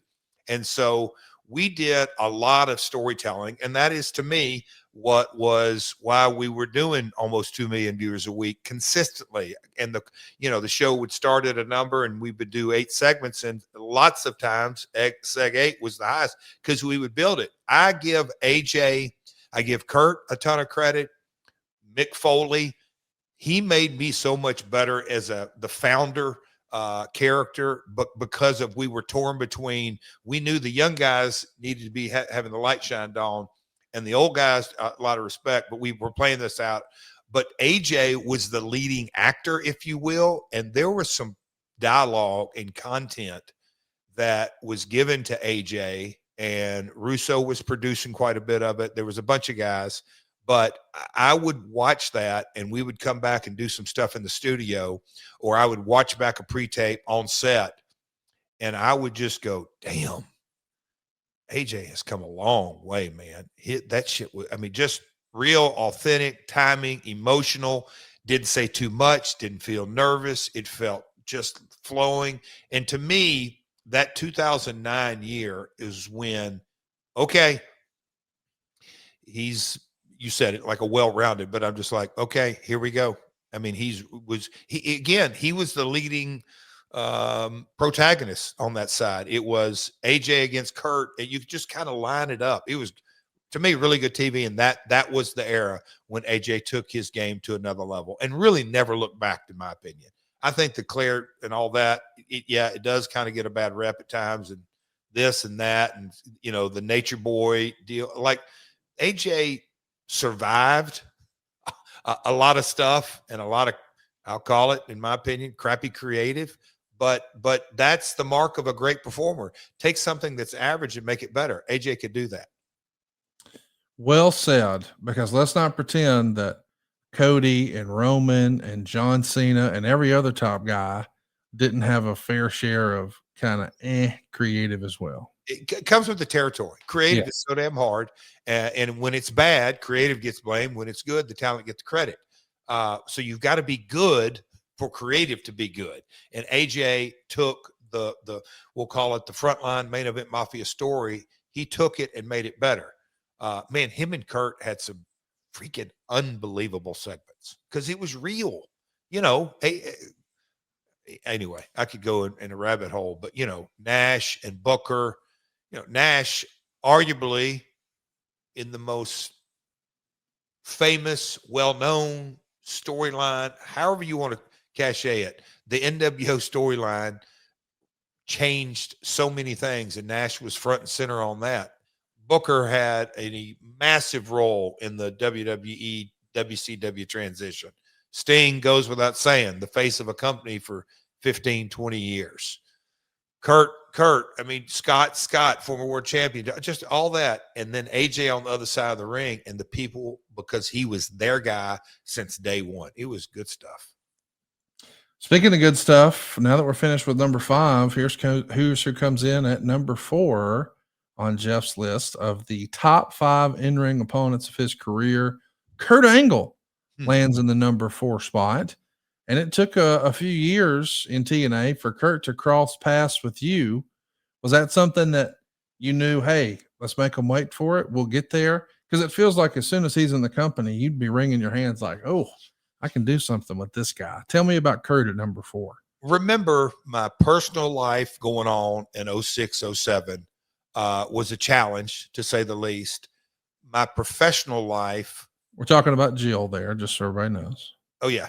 Passing of my first wife, and look, and I say that to give the full context. You know, when Jill passed away, she was a mother to a 10-year-old, a 6-year-old, and a 3-year-old, and so I had 3 girls, and running a business that was growing at this point rapidly. So there was all kinds of challenges, and I've said this multiple times, and I just kind of referenced, it's funny how it's all coming together on this pod.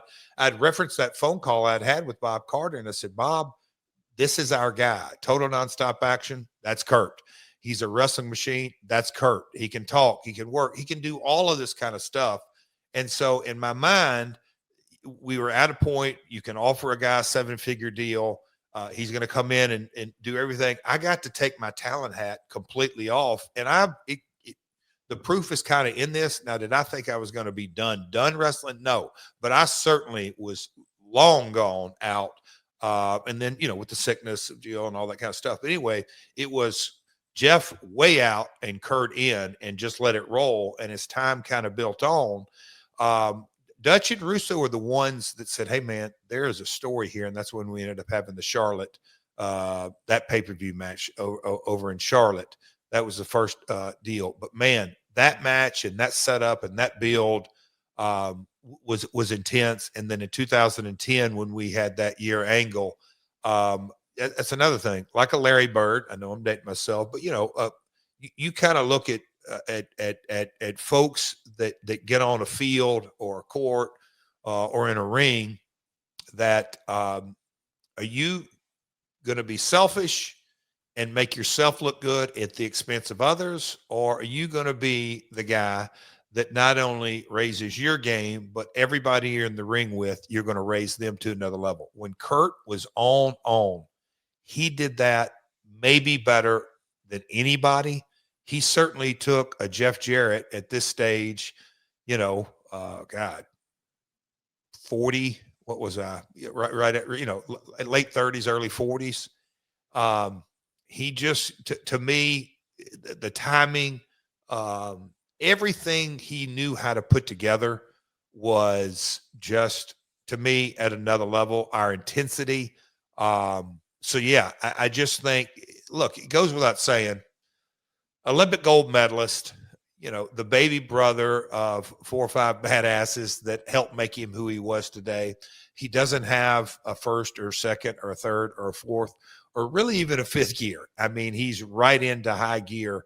And so you go back and watch Kurt's matches against, before he came to us, a Rey Mysterio, a Shawn, some others, they're off the charts. Then when you get him in TNA and specifically the AJ matches, the Abyss matches, there's multiple matches. You just know that you're looking at a performer that can perform at another level. There's certain guys that step on a basketball court that you go, or a football field, you go, oh, this guy can do that. That was Kurt to me.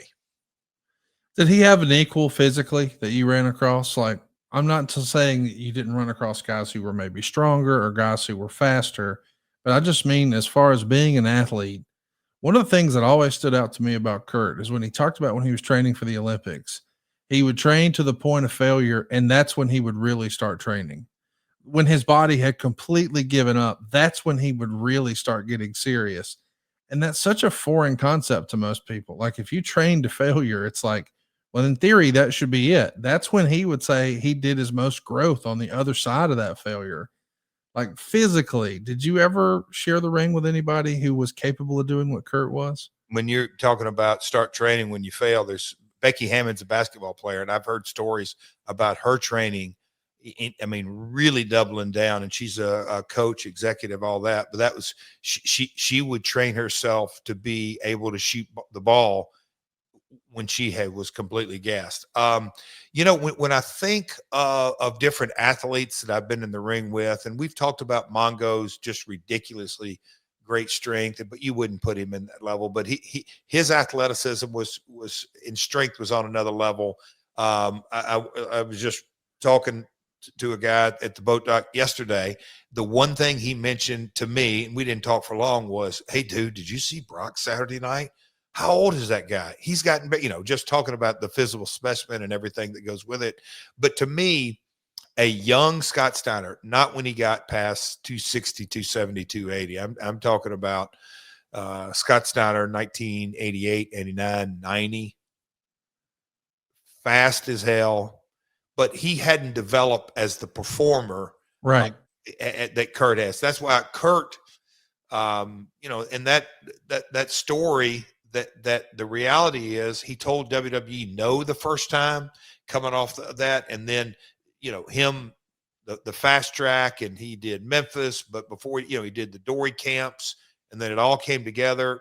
His entry into the business in so many ways, he really entered at the right time because WWF was red hot, but Vince was, you know, Vince and team said, "Man, we've got to develop stars for tomorrow, and we got to fast track them." And, you know, Kurt having multiple matches with Owen Hart, you know, dark matches or whoever it may be. So, but no, I think that's why Kurt is one of one when you layer it that way. You know, I don't want to bring up a sore subject, but I know in the last year, Kurt did an interview where he acknowledged that he knew that wrestling fans had a nickname for some of his work when he was in TNA. And I think that that's when the pain had become unmanageable for him. And maybe he became a little too reliant on painkillers.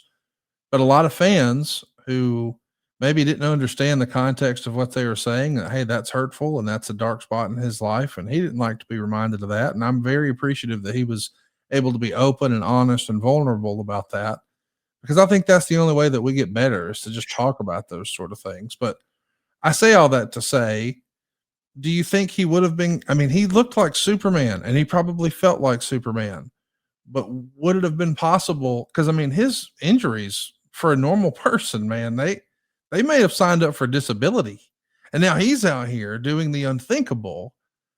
Do you think he got himself, and you're not him, it's hard for you to put yourself in his mind, but you certainly know that line of thinking from your own past walk with that sort of thing, not necessarily with painkillers, but in another area of life. And do you feel like he thought at times that, hey, I need this to make me be that guy? Is that the crux of the wrestling business and what a lot of guys felt like in the 90s, maybe?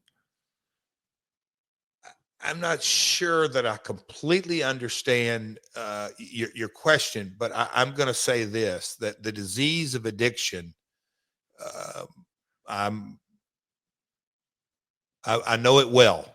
It makes you a liar, makes you a thief, makes you a piece of garbage. It makes you self-centered, makes you an egomaniac. I mean, I could go down that whole kind of list of things, but it also, in Kurt's very much core DNA.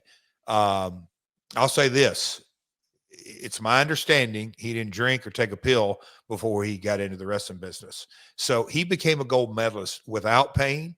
And so his drive to succeed is what made him great. Period.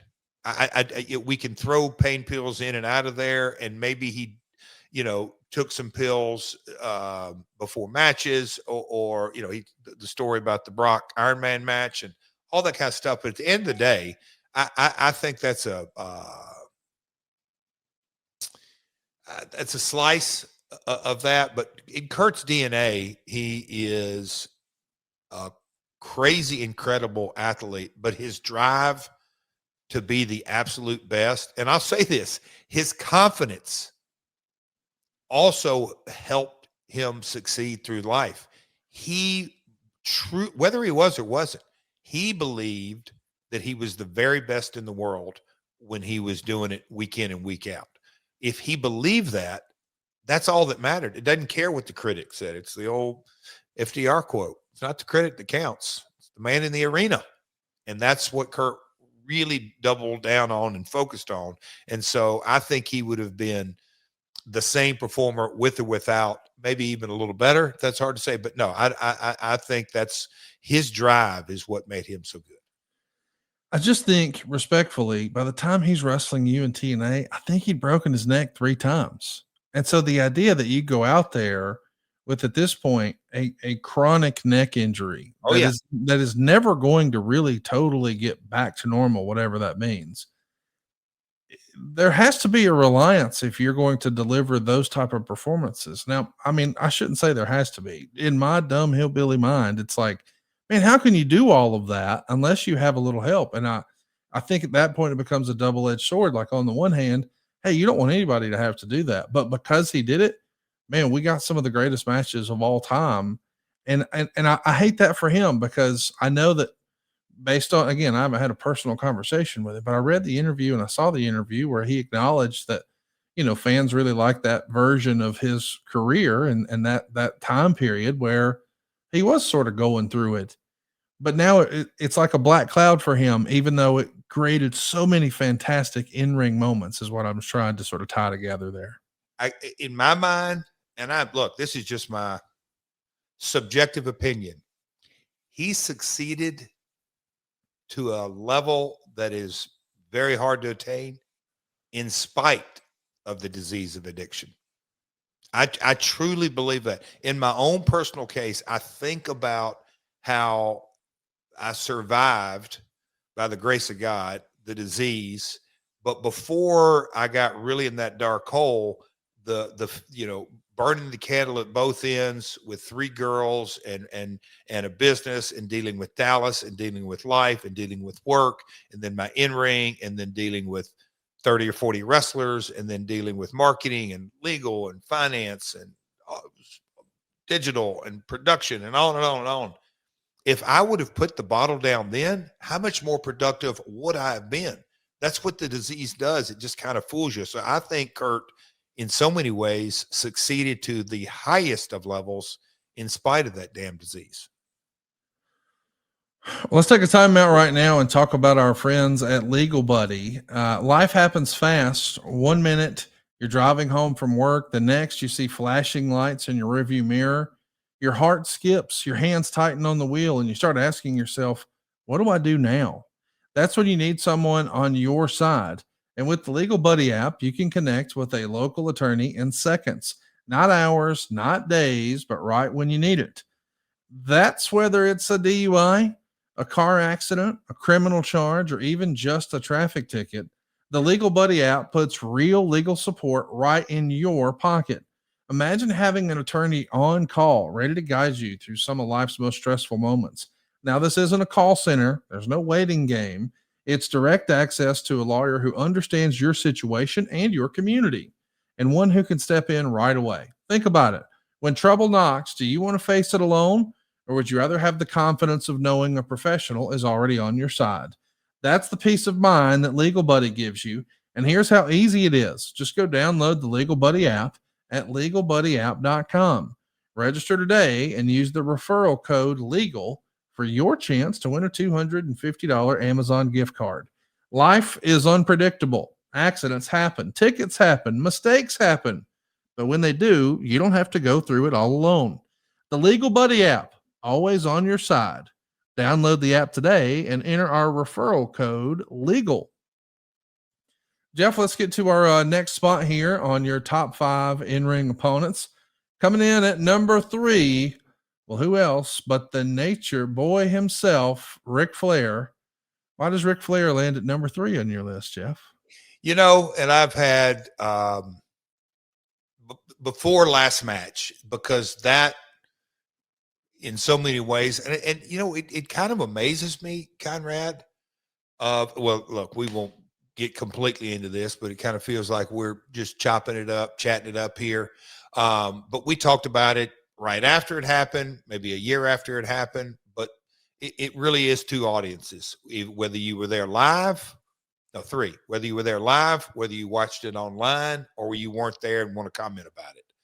That Ric Flair's last match and everything built around that, it didn't lose sight on me. How old was Rick when we did that? 70, right? 60, 70. Anyway, his obviously over like a son of a bitch.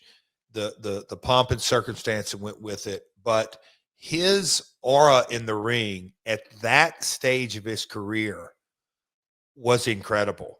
I mean, it just kind of like, okay, it's almost as if I got to pitch to Babe Ruth, and slide it in there. But you go back to the photo that we're showing right now is the inducting into the Four Horsemen, which I am, Conrad. You just 96 is what we're looking at there. 96. Pee Wee Anderson in the back. But no, on my 30th birthday, I got to wrestle Rick in Orlando, Florida. A memory, again, also I'll not forget. But the body of work, and look, I obviously worked with him in TNA and all that. But, I didn't have a ton of matches, but I did in 2000, had a couple. But just for me, coming up with the top 5 I've been in the ring with, how do I not put Rick in there in so many ways? And had we not had the last match, his last match, he still would have been there. But when you look at a performer and how all that came together, and I know you're my podcast partner, but as it related to this situation, you were the promoter of the event and the undercard stacked and the press conference, and they put on Mike Titan Hall of Fame yesterday, brought back all those kind of memories. But Conrad, and again, I'm going back to, and I'm jumping all around here. I shouldn't have got distracted there. Conrad, and I've told this story. When I saw Coco Ware versus Ric Flair in the Mid-South Coliseum, and everybody was in the building, was standing for the last 8-10 minutes of the match because they just knew, me being one of them, Coco was about to be the NWA's World Heavyweight Champion. And all those years later, I get to work with him as a Four Horseman. Then the WCW, the title changes, and then Ric Flair's last match. There's only one Rick. I still think I can plank longer than him, but there's only one Rick. Can we get footage of you at a Waffle House doing a 5-minute plank? I know you're not going to go to a bar, but a Waffle House 5-minute plank. Ooh. I mean, he only did 4, and you could show him who the real Four Horseman is. Now we're well. I could go to do first 5. I could do Cracker Barrel, First Watch, maybe Kiki's, but you're landing back on Waffle. Well, I mean, listen, that's Old South. That's where you go every day. We all know that. Now, where do I do it? Like, do I do it by the counter, by the register? Do I get over by a booth? Where would you like for me to do it? That back corner, where they've got like the counter you can slide up against on the side, and there's booths over there. If there's nobody sitting in those seats at the counter, you'll have room to do it right there. Conrad, if I get a picture and I'm on the bar, like the main bar. That would be a home run, especially in Hendersonville. They'd let you do that. Oh, Daniel, Keisha, no doubt. No, there's no doubt. Well, let's do this. Let's make sure that the Queen goes with you. I know it's not her favorite place to eat, but it's not my wife's either. But you and I, boy, if we live by each other, that's where we do breakfast almost every day. Waffle, yep. But I'm just saying, if we could get you on the counter doing a 5-minute plank, and then he looks down the whole time. We need you to look up and every now and again just throw a little Nature Boy jab out there. Ooh, okay. And then stand up. And if you're thinking what I'm thinking, and I'm thinking what you're thinking, you got to hit the Fargo strut afterwards. No doubt. Yeah. But you know what? Let's tie this back into number 3, Ric Flair. In totality, that's who we're talking about in the world of wrestling. It's like, and I'm not the baseball junkie, but man, oh man, there are some crazy ass stories about Babe Ruth in his prime outside the ballpark, right? Oh yeah. I mean, crazy stories, but that's Rick. I mean, just, yeah. I think Rick at this point is like the John Daly of wrestling. Oh, okay. Now, yes, I still like to refer to him as like a Babe Ruth. So I'm not arguing that, but I'm saying John Daly's still with us. yeah. And he every now and again you'll see him dancing on social media too. Oh, for sure. No doubt.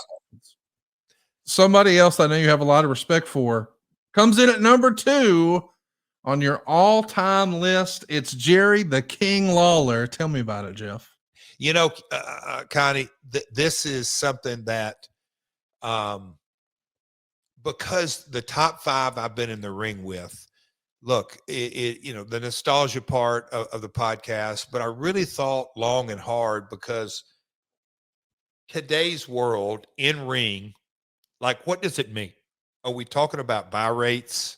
Are we talking about ratings? Are we talking about merch? Are we, you know, what metrics are we using here? And so I kind of juggled with the entire list, kind of thinking that through. But like in-ring performers that I worked with, and look, you know, I'm certainly not the Hurricanrana guy or the tope and all that kind of stuff. But and Lawler's not either. But the history that I have with him from a child, and then, you know, getting to be, you know, they're like, you know, that's one of the earliest memories I have of Lawler. I'm quote unquote getting to where, as my school closed on, got picked up from school, drove straight to Louisville, Kentucky. Jim Cornette takes the picture. Cornette's probably the one said, "Hey, put the crown on, make a fist." Lawler told me to make a fist. Anyway, so it kind of starts there. And through the years, and then again, when I broke in, it brought Lawler back from his loser leave step. And then, you know, I was his partner as the young kid in the first couple of times when I was in my first year. And then I worked with him a little bit more. And then through the years, I've worked at him over in Oklahoma. We did a spot show in 2014 or 15 and went like 35 minutes. Down around Memphis, we've had a couple of shows that we would go quite a ways. We've done our hour Broadways, all kinds of stuff. I mean, there's just so many memories. But, you know, and I can remember, like, I'll call it, in my quote, that's the shot right there. I think that's over in Oklahoma. We went quite a while, and Lawler had on his working boots, and it kind of caught me off guard. I said, "All right, we're going to go tonight." Man, we went a while.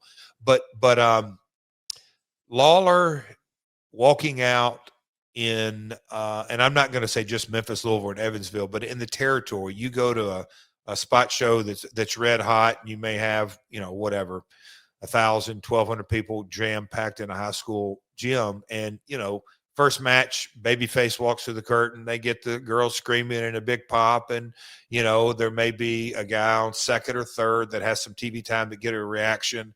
But then at the end of the night, you know, you go to the ring, and it was really by far a truly another level. Everybody in this arena stand up. You know, if there's a Kiwanis club or a quarterback club that are the sponsor, all of those guys, they leave what they're doing. They leave the concession stand. The coaches are over in the corner. The people at the box office or whatever it is, they all would come in and say, "Oh, I'm watching Lawler." He just had a completely different level of stardom in so many ways. And so having the luxury to get to work with him many, many times through the years, it is something else. And I used to love to hear young guys that would come in the territory and had never worked with Lawler, and then have a match, and they could not believe Lawler, the ventriloquist, how he literally would talk to you the entire match. And I mean, he could carry on a conversation, and all you had to do is just listen. And the people, I mean, you know, now you hear people, talent, screaming spots, and the cameras pick it up and all that kind of stuff. They used to drive Lawler crazy, but Lawler could carry on a conversation with you in the ring while things are going on, and the people sitting on the front row would never have a clue. I mean, he was uber talented on every level. Yes, his punches, psychology to another level. Wasn't afraid of the big bump when it was time. The Eddie Gilbert situation is probably one of the highlights of that. But man, I can't say enough good things about Lawler bell to bell that I think is so underappreciated this day and age, that if some of it, I'm not saying, oh, you should be a throwback, but there are certain pieces of psychology that would work better today than they did way back when, because back then, but man, Lawler's transitions and how to seamlessly put a story together. I can't put on enough praise just how good Lawler was. Who do you consider his best opponents? Dundee, Bockwinkel, Dutch Mantel, somebody else? It's hard. I mean, to me, it'd be really hard to discount Dundee. They had great chemistry. Hype promos, a Lawler versus Idol match. You just said, I got to be there. Lawler versus Dutch had a different kind of psychology. Lawler against a Jimmy Hart opponent that would be built up. Lawler Valiant was huge. I'll tell you what, I thought for the era, Lawler against Bret Hart, it wasn't the 5-star classic, but those two guys got their heads together. And I'm not going to say that it was a clash of styles, and neither one of them would probably put each other as far as their top 5 opponents. And I hope this comes across the right way. But for me, I thought it was super compelling because Lawler and his quick wit, and he just dominated certain aspects of that story because he could talk so well. But you knew Bret was the hit man, and he was going to fight not just for himself, but the honor of his family. I thought they had a hell of a program. I think I got to put Bret in there somewhat as well. Bockwinkel, man, there's so many. But I guess I'd have to go as far as drawing the most money. It'd be Dundee, hands down. The longevity is incredible. What do you think your favorite match with Lawler was? Just your personal match, you and him. I mean, I would come through, and I call it not the curtain, get back to the dressing room in a high school gym and many spot shows, and literally wish, damn, I would have gone another 10 or 15 minutes. But Lawler, there are so many of those kind of matches that organically, I mean, just the people were on fire. I think the first 60-minute Broadway, I was a little unsure because at the time it felt like we hadn't done, not me and Lawler, but as a promotion, very few matches that went past 30-ish, and we were going to double that. I was a little concerned, but about 35 or 40 into it, I remember thinking, holy shit, we've got all that. I know where Lawler wants to go at the end. He's far from, I mean, just here we go. One of the 60-minute Broadways would have to be one of my favorites. He's a master. I mean, an orchestra conductor like none other. Well, it's time for the big reveal. Number one, if you're a longtime listener here on My World, you probably have no doubt who is number one on Jeff's list of top 5 in-ring opponents that he's had. Shawn Michaels. Probably no surprise here. You've held him in high regard for a long time. Why is Shawn number one? Oh, man. Body of work that me and him did. And I know it's not, me and Flair from the first time we took, well, that's probably an anomaly, but Lawler, but me and Shawn, late 80s, last time we touched mid 90s. So, but about a 6-year, but I felt, when I think of an opponent that I've had, that when he's not working with me, I think the best match Triple H was ever in, Shawn Michaels. The best match Undertaker ever in, Shawn Michaels. Maybe the best match Kurt Angle's ever been, Shawn Michaels. Maybe the best match Jericho's in, Brett. I mean, there's multiples we could go into here that you go, okay, the minute I start thinking, yeah, Jeff, you were pretty good back in this. Shawn was the Larry Bird.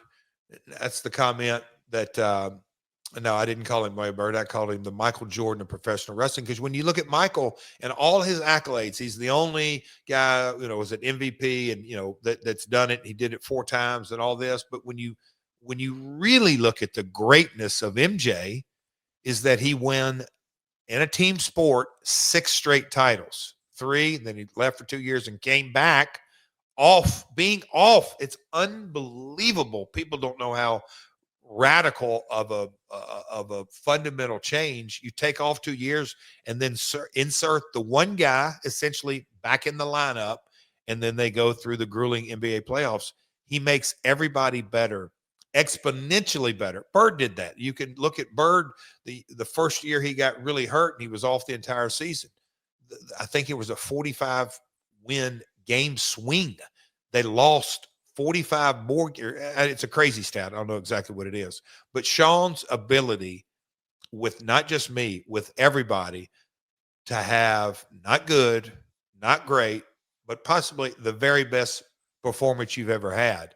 And I kind of look at when I got lucky.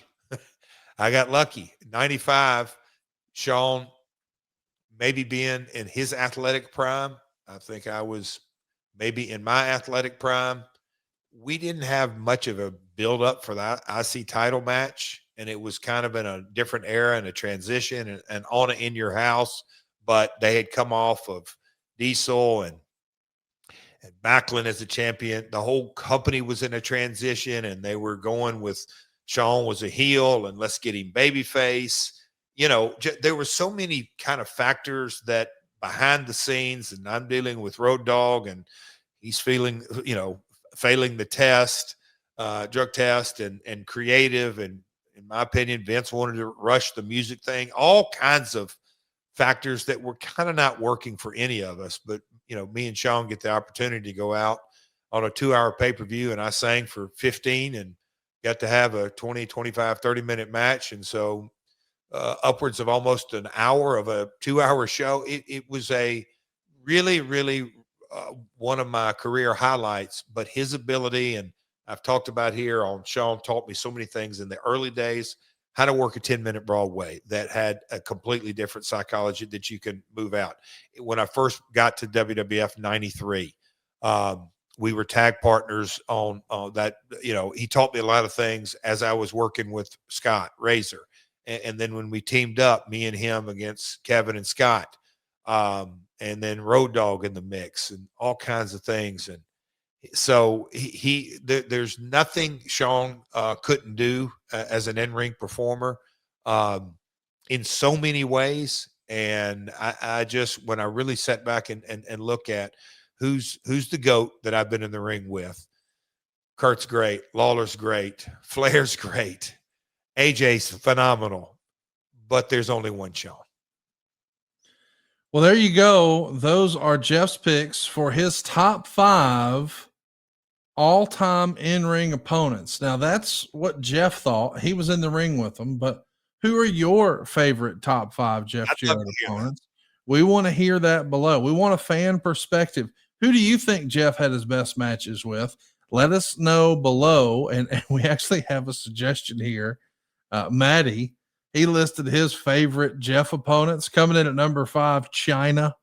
I don't know that I would have guessed that one. How about that? How about at number 4, Effie? He's just looking for the heat today.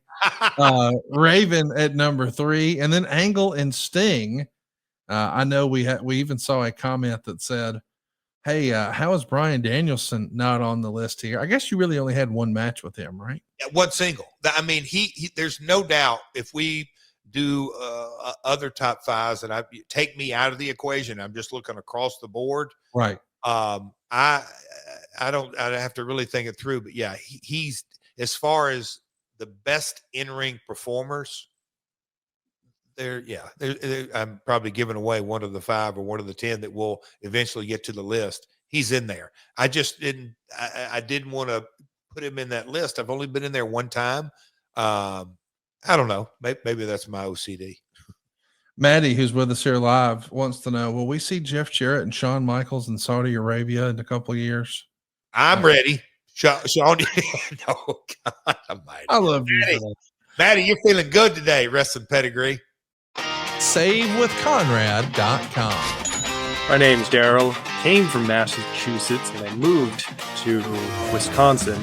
And there's a lot of people that might be asking, why go with Conrad? Why go with Supreme Lending? And let me tell you something, brother.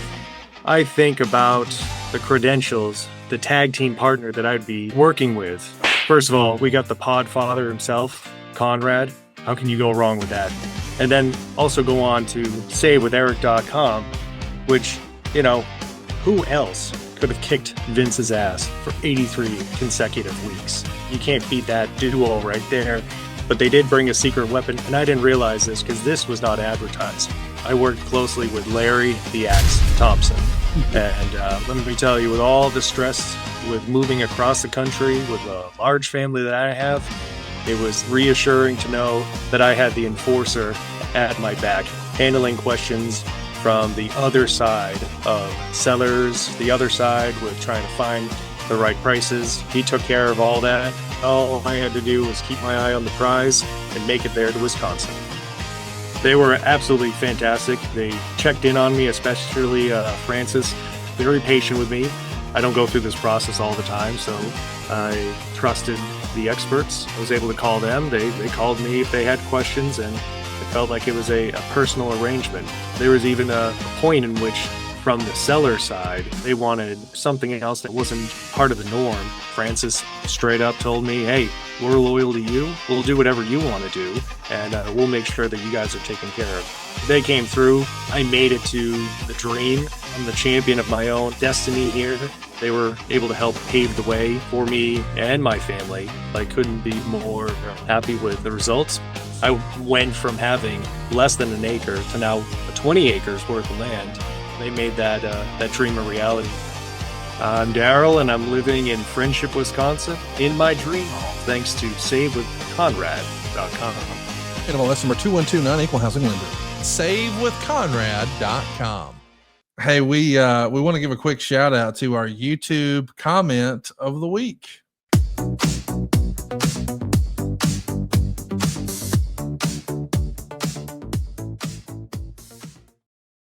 We've received a lot of great comments about our playback last week. If you missed it, go check it out in the archives at myworldpod.com. We actually got to watch you wrestle a match against Eddie Gilbert. It happened in Dallas at the Sportatorium.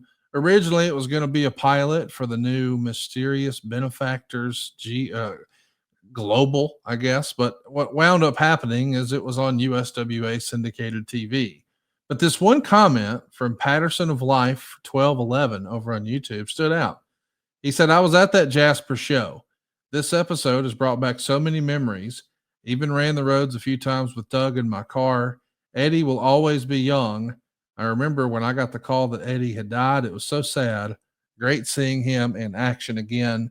Jeff, last week was really the first time we've got to watch wrestling as a part of our program, and we're very thankful and appreciative of that. But I'm sure you heard from people who you don't normally hear from about watching that match with Eddie Gilbert. What was the feedback that you saw?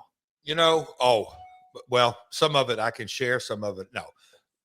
The overall, the thing that I got the most feedback about, Conrad, and I got quite a bit, damn, you were taller than Eddie. I didn't really realize Eddie, and they would say shorter. I mean, kind of the aesthetics of it all. But one of the things they said was, man, the crowd was on fire in a difference. That kind of, I'm like, yeah, it's just the audience's cultivation through the years, things have changed. But that was the overriding kind of how the audience played. Had a guy, I think that was on X, or Instagram. Anyway, where is this at? Where was that at? Or something along those lines. And it's fun to kind of chat about. That was a Sportatorium, one of my favorite venues. We did that on the list not long ago. So Sportatorium will always be near and dear to me. Want to give a plug for something we're doing next week. We had so much fun watching wrestling last week. We're going to do it again next week. And I'm really excited to note that we're going to be debuting something that nobody has ever seen before. Crazy. This is the first ever meeting with Randy Savage and Jerry Lawler. We're going to get into the backstory of how it all came to be. But this is, you want to talk about a worked shoot, brother. I mean, they backed into one incredible story. If you're not familiar, Randy's father ran what was known as an outlaw promotion, ICW, I believe. Do I have that right? ICW, and it was the brothers. It was the father and Lanny and Randy. That's exactly right. And they were trying to issue challenges on their program to Jerry Lawler, and they're doing it on the air. And this bled over and it became a very real circumstance. And then eventually cooler heads prevailed and they decided, hey, let's make some money with it. Nobody's ever seen this match before, as far as I know. We're going to debut it next week right here on My World. Beautiful. So if you haven't already, hit the subscribe button, turn on the notifications bell. You do not want to miss this. This will be the first time that this match has ever aired. It went down December 5th, 1983 at the Mid-South Coliseum in Memphis. And this all started back in 1979. So after 4 years of Randy Savage and his family calling out Jerry Lawler, calling out Jeff Jarrett, and they're doing this running opposition in their same towns. They're taking out ads in the newspaper. We're going to give you all the details and the context of how we got here, but this is pretty revolutionary. You're not going to see this anywhere else, only here next week on My World, and then we'll tell you how you can go enjoy it everywhere else. As long as you've got a smart device, you'll be able to check it out. But we've got a little clip to get you ready for next week. But right now, before you forget, hit the subscribe button at myworldpod.com and turn on the notification bell. Next week, we've got real wrestling history debuting right here on My World. Let's take a look. Coming up on the next My World with Jeff Jarrett, Jeff and Conrad will take a look at some unearthed footage of the very first match between Randy Macho Man Savage and Jerry the King Lawler from December 1983 at Mid-South Coliseum in Memphis. Exclusive footage courtesy of our friends at Ultimate Classic Wrestling. Join us at myworldpod.com. Like, subscribe, and smash that bell, and don't miss a thing. Wow. And Jeff, to be clear, this is your all-time, when I'm talking about when you're a young guy trying to get into the business, that's your 1A and 1B right there in their first ever match next week we're going to watch on the show, right? I forgot to mention this because yesterday, it feels like last couple of days, but coming up with my top 5. Were you not surprised I didn't put Savage in the top 5? And I know I hadn't had a lot of matches, but I had a couple. But to be in the ring, was there a bigger number 2 babyface in history? I know, because you're not going to overshadow Hogan anyway. Savage, hey, I'm pumped about that. I knew we were getting so that is the first Mid-South Coliseum match. The very first time that Jerry Lawler and Randy Savage ever met. The culmination of 4 years of grandstanding in the media. There were real like fights in real life and lawsuits and weapons. And this got to a very tension-filled spot, and this is before he became the WWF Intercontinental Champion. And we're a ways away from all that. He's trying. This is feast or famine in the wrestling business, and Randy Savage and his family are putting it all on the line against Jerry Lawler. I'm so pumped for this next week. Sting referenced, without Eddie Gilbert, is there a Sting? Like, period. But just because of the bridge that got him from whatever, the Blade Runners and, then his formative years. And then and Dusty put him with Flair. In so many ways, Randy, baseball player, and then his family promotion and all that. Without this 2-year run, is there mega powers? I'm going to say no. But I didn't really realize. I knew we were getting this, but Conrad, and we'll get to the whole story, and there's quite a bit of meat on the bone from the time this match took place to the time he went on to got the call. I think George Scott, was at the time, but anyway, Vince, and wow, Conrad, a big one. This will be it's going to be a special episode. I'll say that. You got to join us. Make plans to join us next week. I can't believe we're fortunate enough to be able to debut this. I'm not going to lie. There are some rough spots in the tape, but you know what? We're going to add some context. I'm looking forward to showing this off for the world to see. Make plans to join us. It will debut next week right here on My World. And Jeff, I don't know if you saw, but we've got some late breaking news that just happened. I'll say one last thing. Memphis was, look, it was up and down always, but when they shot this angle, the house jumped. So that folks, if you want to see something kind of special, man, and I'll just leave it here and you can move on to late breaking news. Wouldn't you love to do a 3-way, me, you, and my dad watching this match? Because it's kind of one of his, in his mind, one of his proudest moments. I'll say that. I would love it. I would love nothing more than have had your dad be a more regular contributor to this program. Certainly there's not a Hall of Fame that he doesn't belong in, but we do have some news that we're able to now make it official. Mickie James is going in the TNA Hall of Fame. Right on. Well deserved. So cool to think about. Way back in Huntsville in June of 2002 on the very first TNA show, she was there. We knew her by a different name, but she was there, and she's gone on to become a bona fide Hall of Famer in any Hall of Fame, finally taking her rightful place in the TNA Hall of Fame. Jeff, that's cool news, isn't it? Oh, she's a Middle Tennessee gal now, but Alexis Lurie, her and Julio De Niro and CM Punk, and that, man, that just broke Conrad. I'm very happy for her. I mean, I really, really am. I could remember when she went off WWF and came back to TNA. It was just like, hey, it's pretty cool coming back home. And I think she'll probably share quite a bit of it, but she really looks at her early formative days of, she was just a kid, and we gave her a break. And now here, all these years later, she's going in the Hall of Fame. So congrats, Mickie, big time. Huge congrats. I want to ask you about a little bit of controversy before we put a button on today's show. There's been some back and forth over the last 24 hours about a big deathmatch spot that happened over the weekend. Did you see the bump everybody's talking about, Jeff? So if not, here we go. Let's roll the footage. Let's take a look at it here. I saw this. You did see this spot. But on X, and I scrolled through it, I actually thought this was old, Conrad. So this has been the talk of the internet over the weekend, and go ahead. And Gail Kim actually chimed in, and she quote tweeted the discussion, and she says, "This is pure trash. Say you don't know how to storytell without saying it." Gail, bow, throwing the grenade.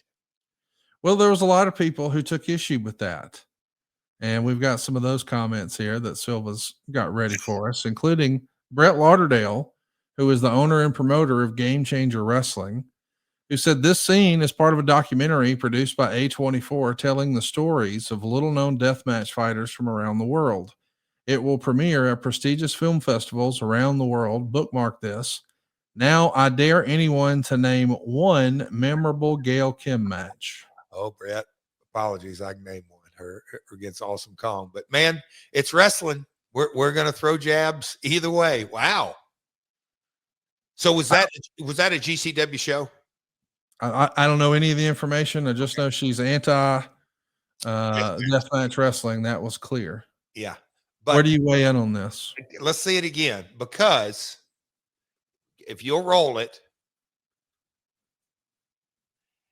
I'm telling you, kids, that takes talent.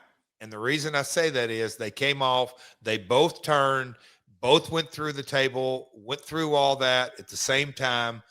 It may not be Gail or lots of others' cup of tea, but there is an audience. I would have said that even before Brett's comment, because Brett said they're doing a doc on everything. And, at the end of the day, Conrad, it's my old man's mindset. Okay, we got to have a main event.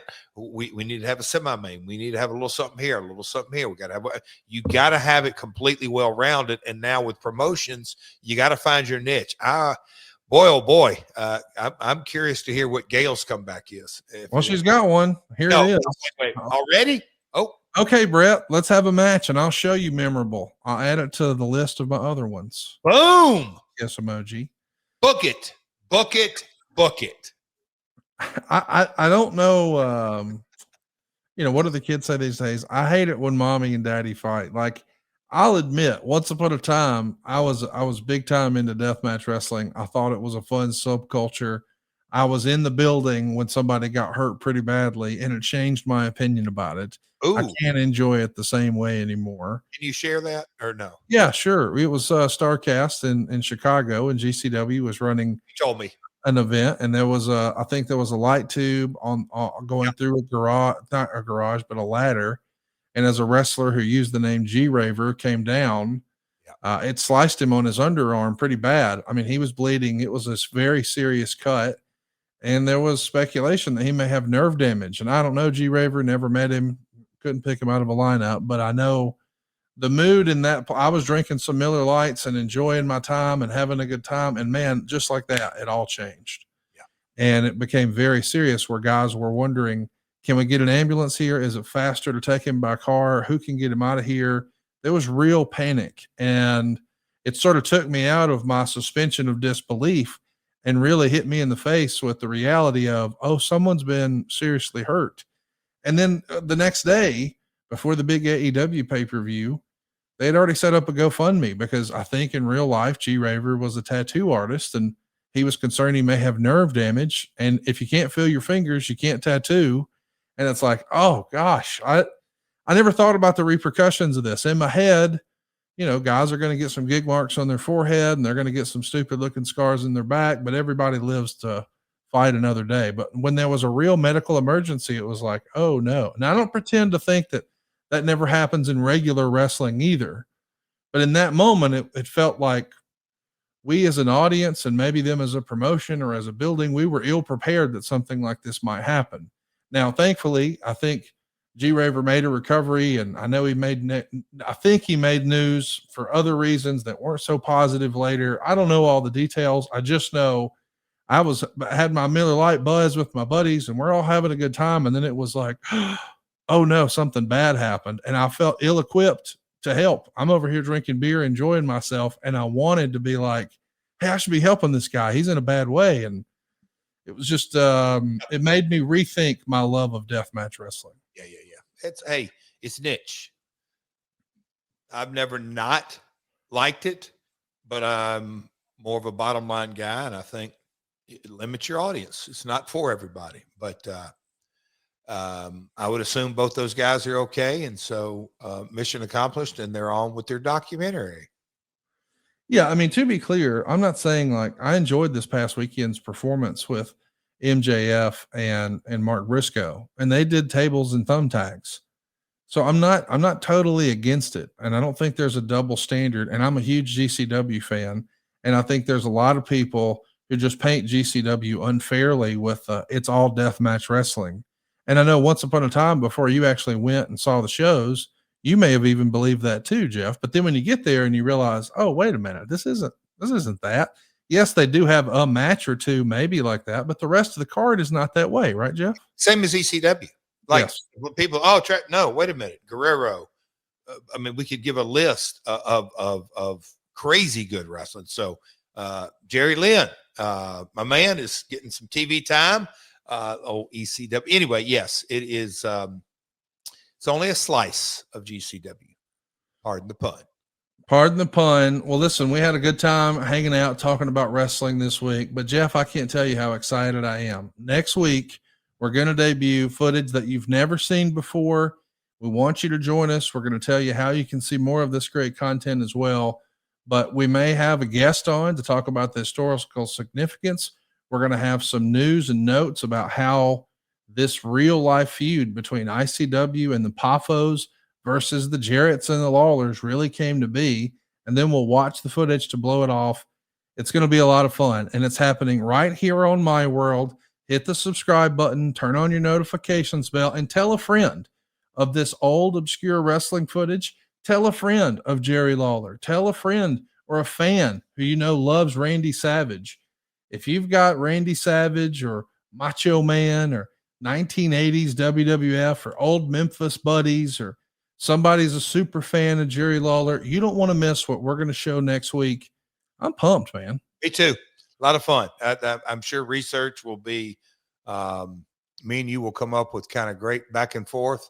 I would love as much research, just the houses coming in and coming out. And God, how long was it before he went to the WWF from that point? It's a historical match, not only in Randy's career, but I think in a lot of ways Lawler's as well. It's real wrestling history, and it's happening next week right here on My World. Peace. Coming up on the next My World with Jeff Jarrett, Jeff and Conrad will take a look at some unearthed footage of the very first match between Randy Macho Man Savage and Jerry the King Lawler from December 1983 at Mid-South Coliseum in Memphis. Exclusive footage courtesy of our friends at Ultimate Classic Wrestling. Classic Wrestling updated weekly at classicwrestling.net. Save 30% by using Conrad30 at the checkout. And join us at myworldpod.com. Like, subscribe, and smash that bell, and don't miss a thing.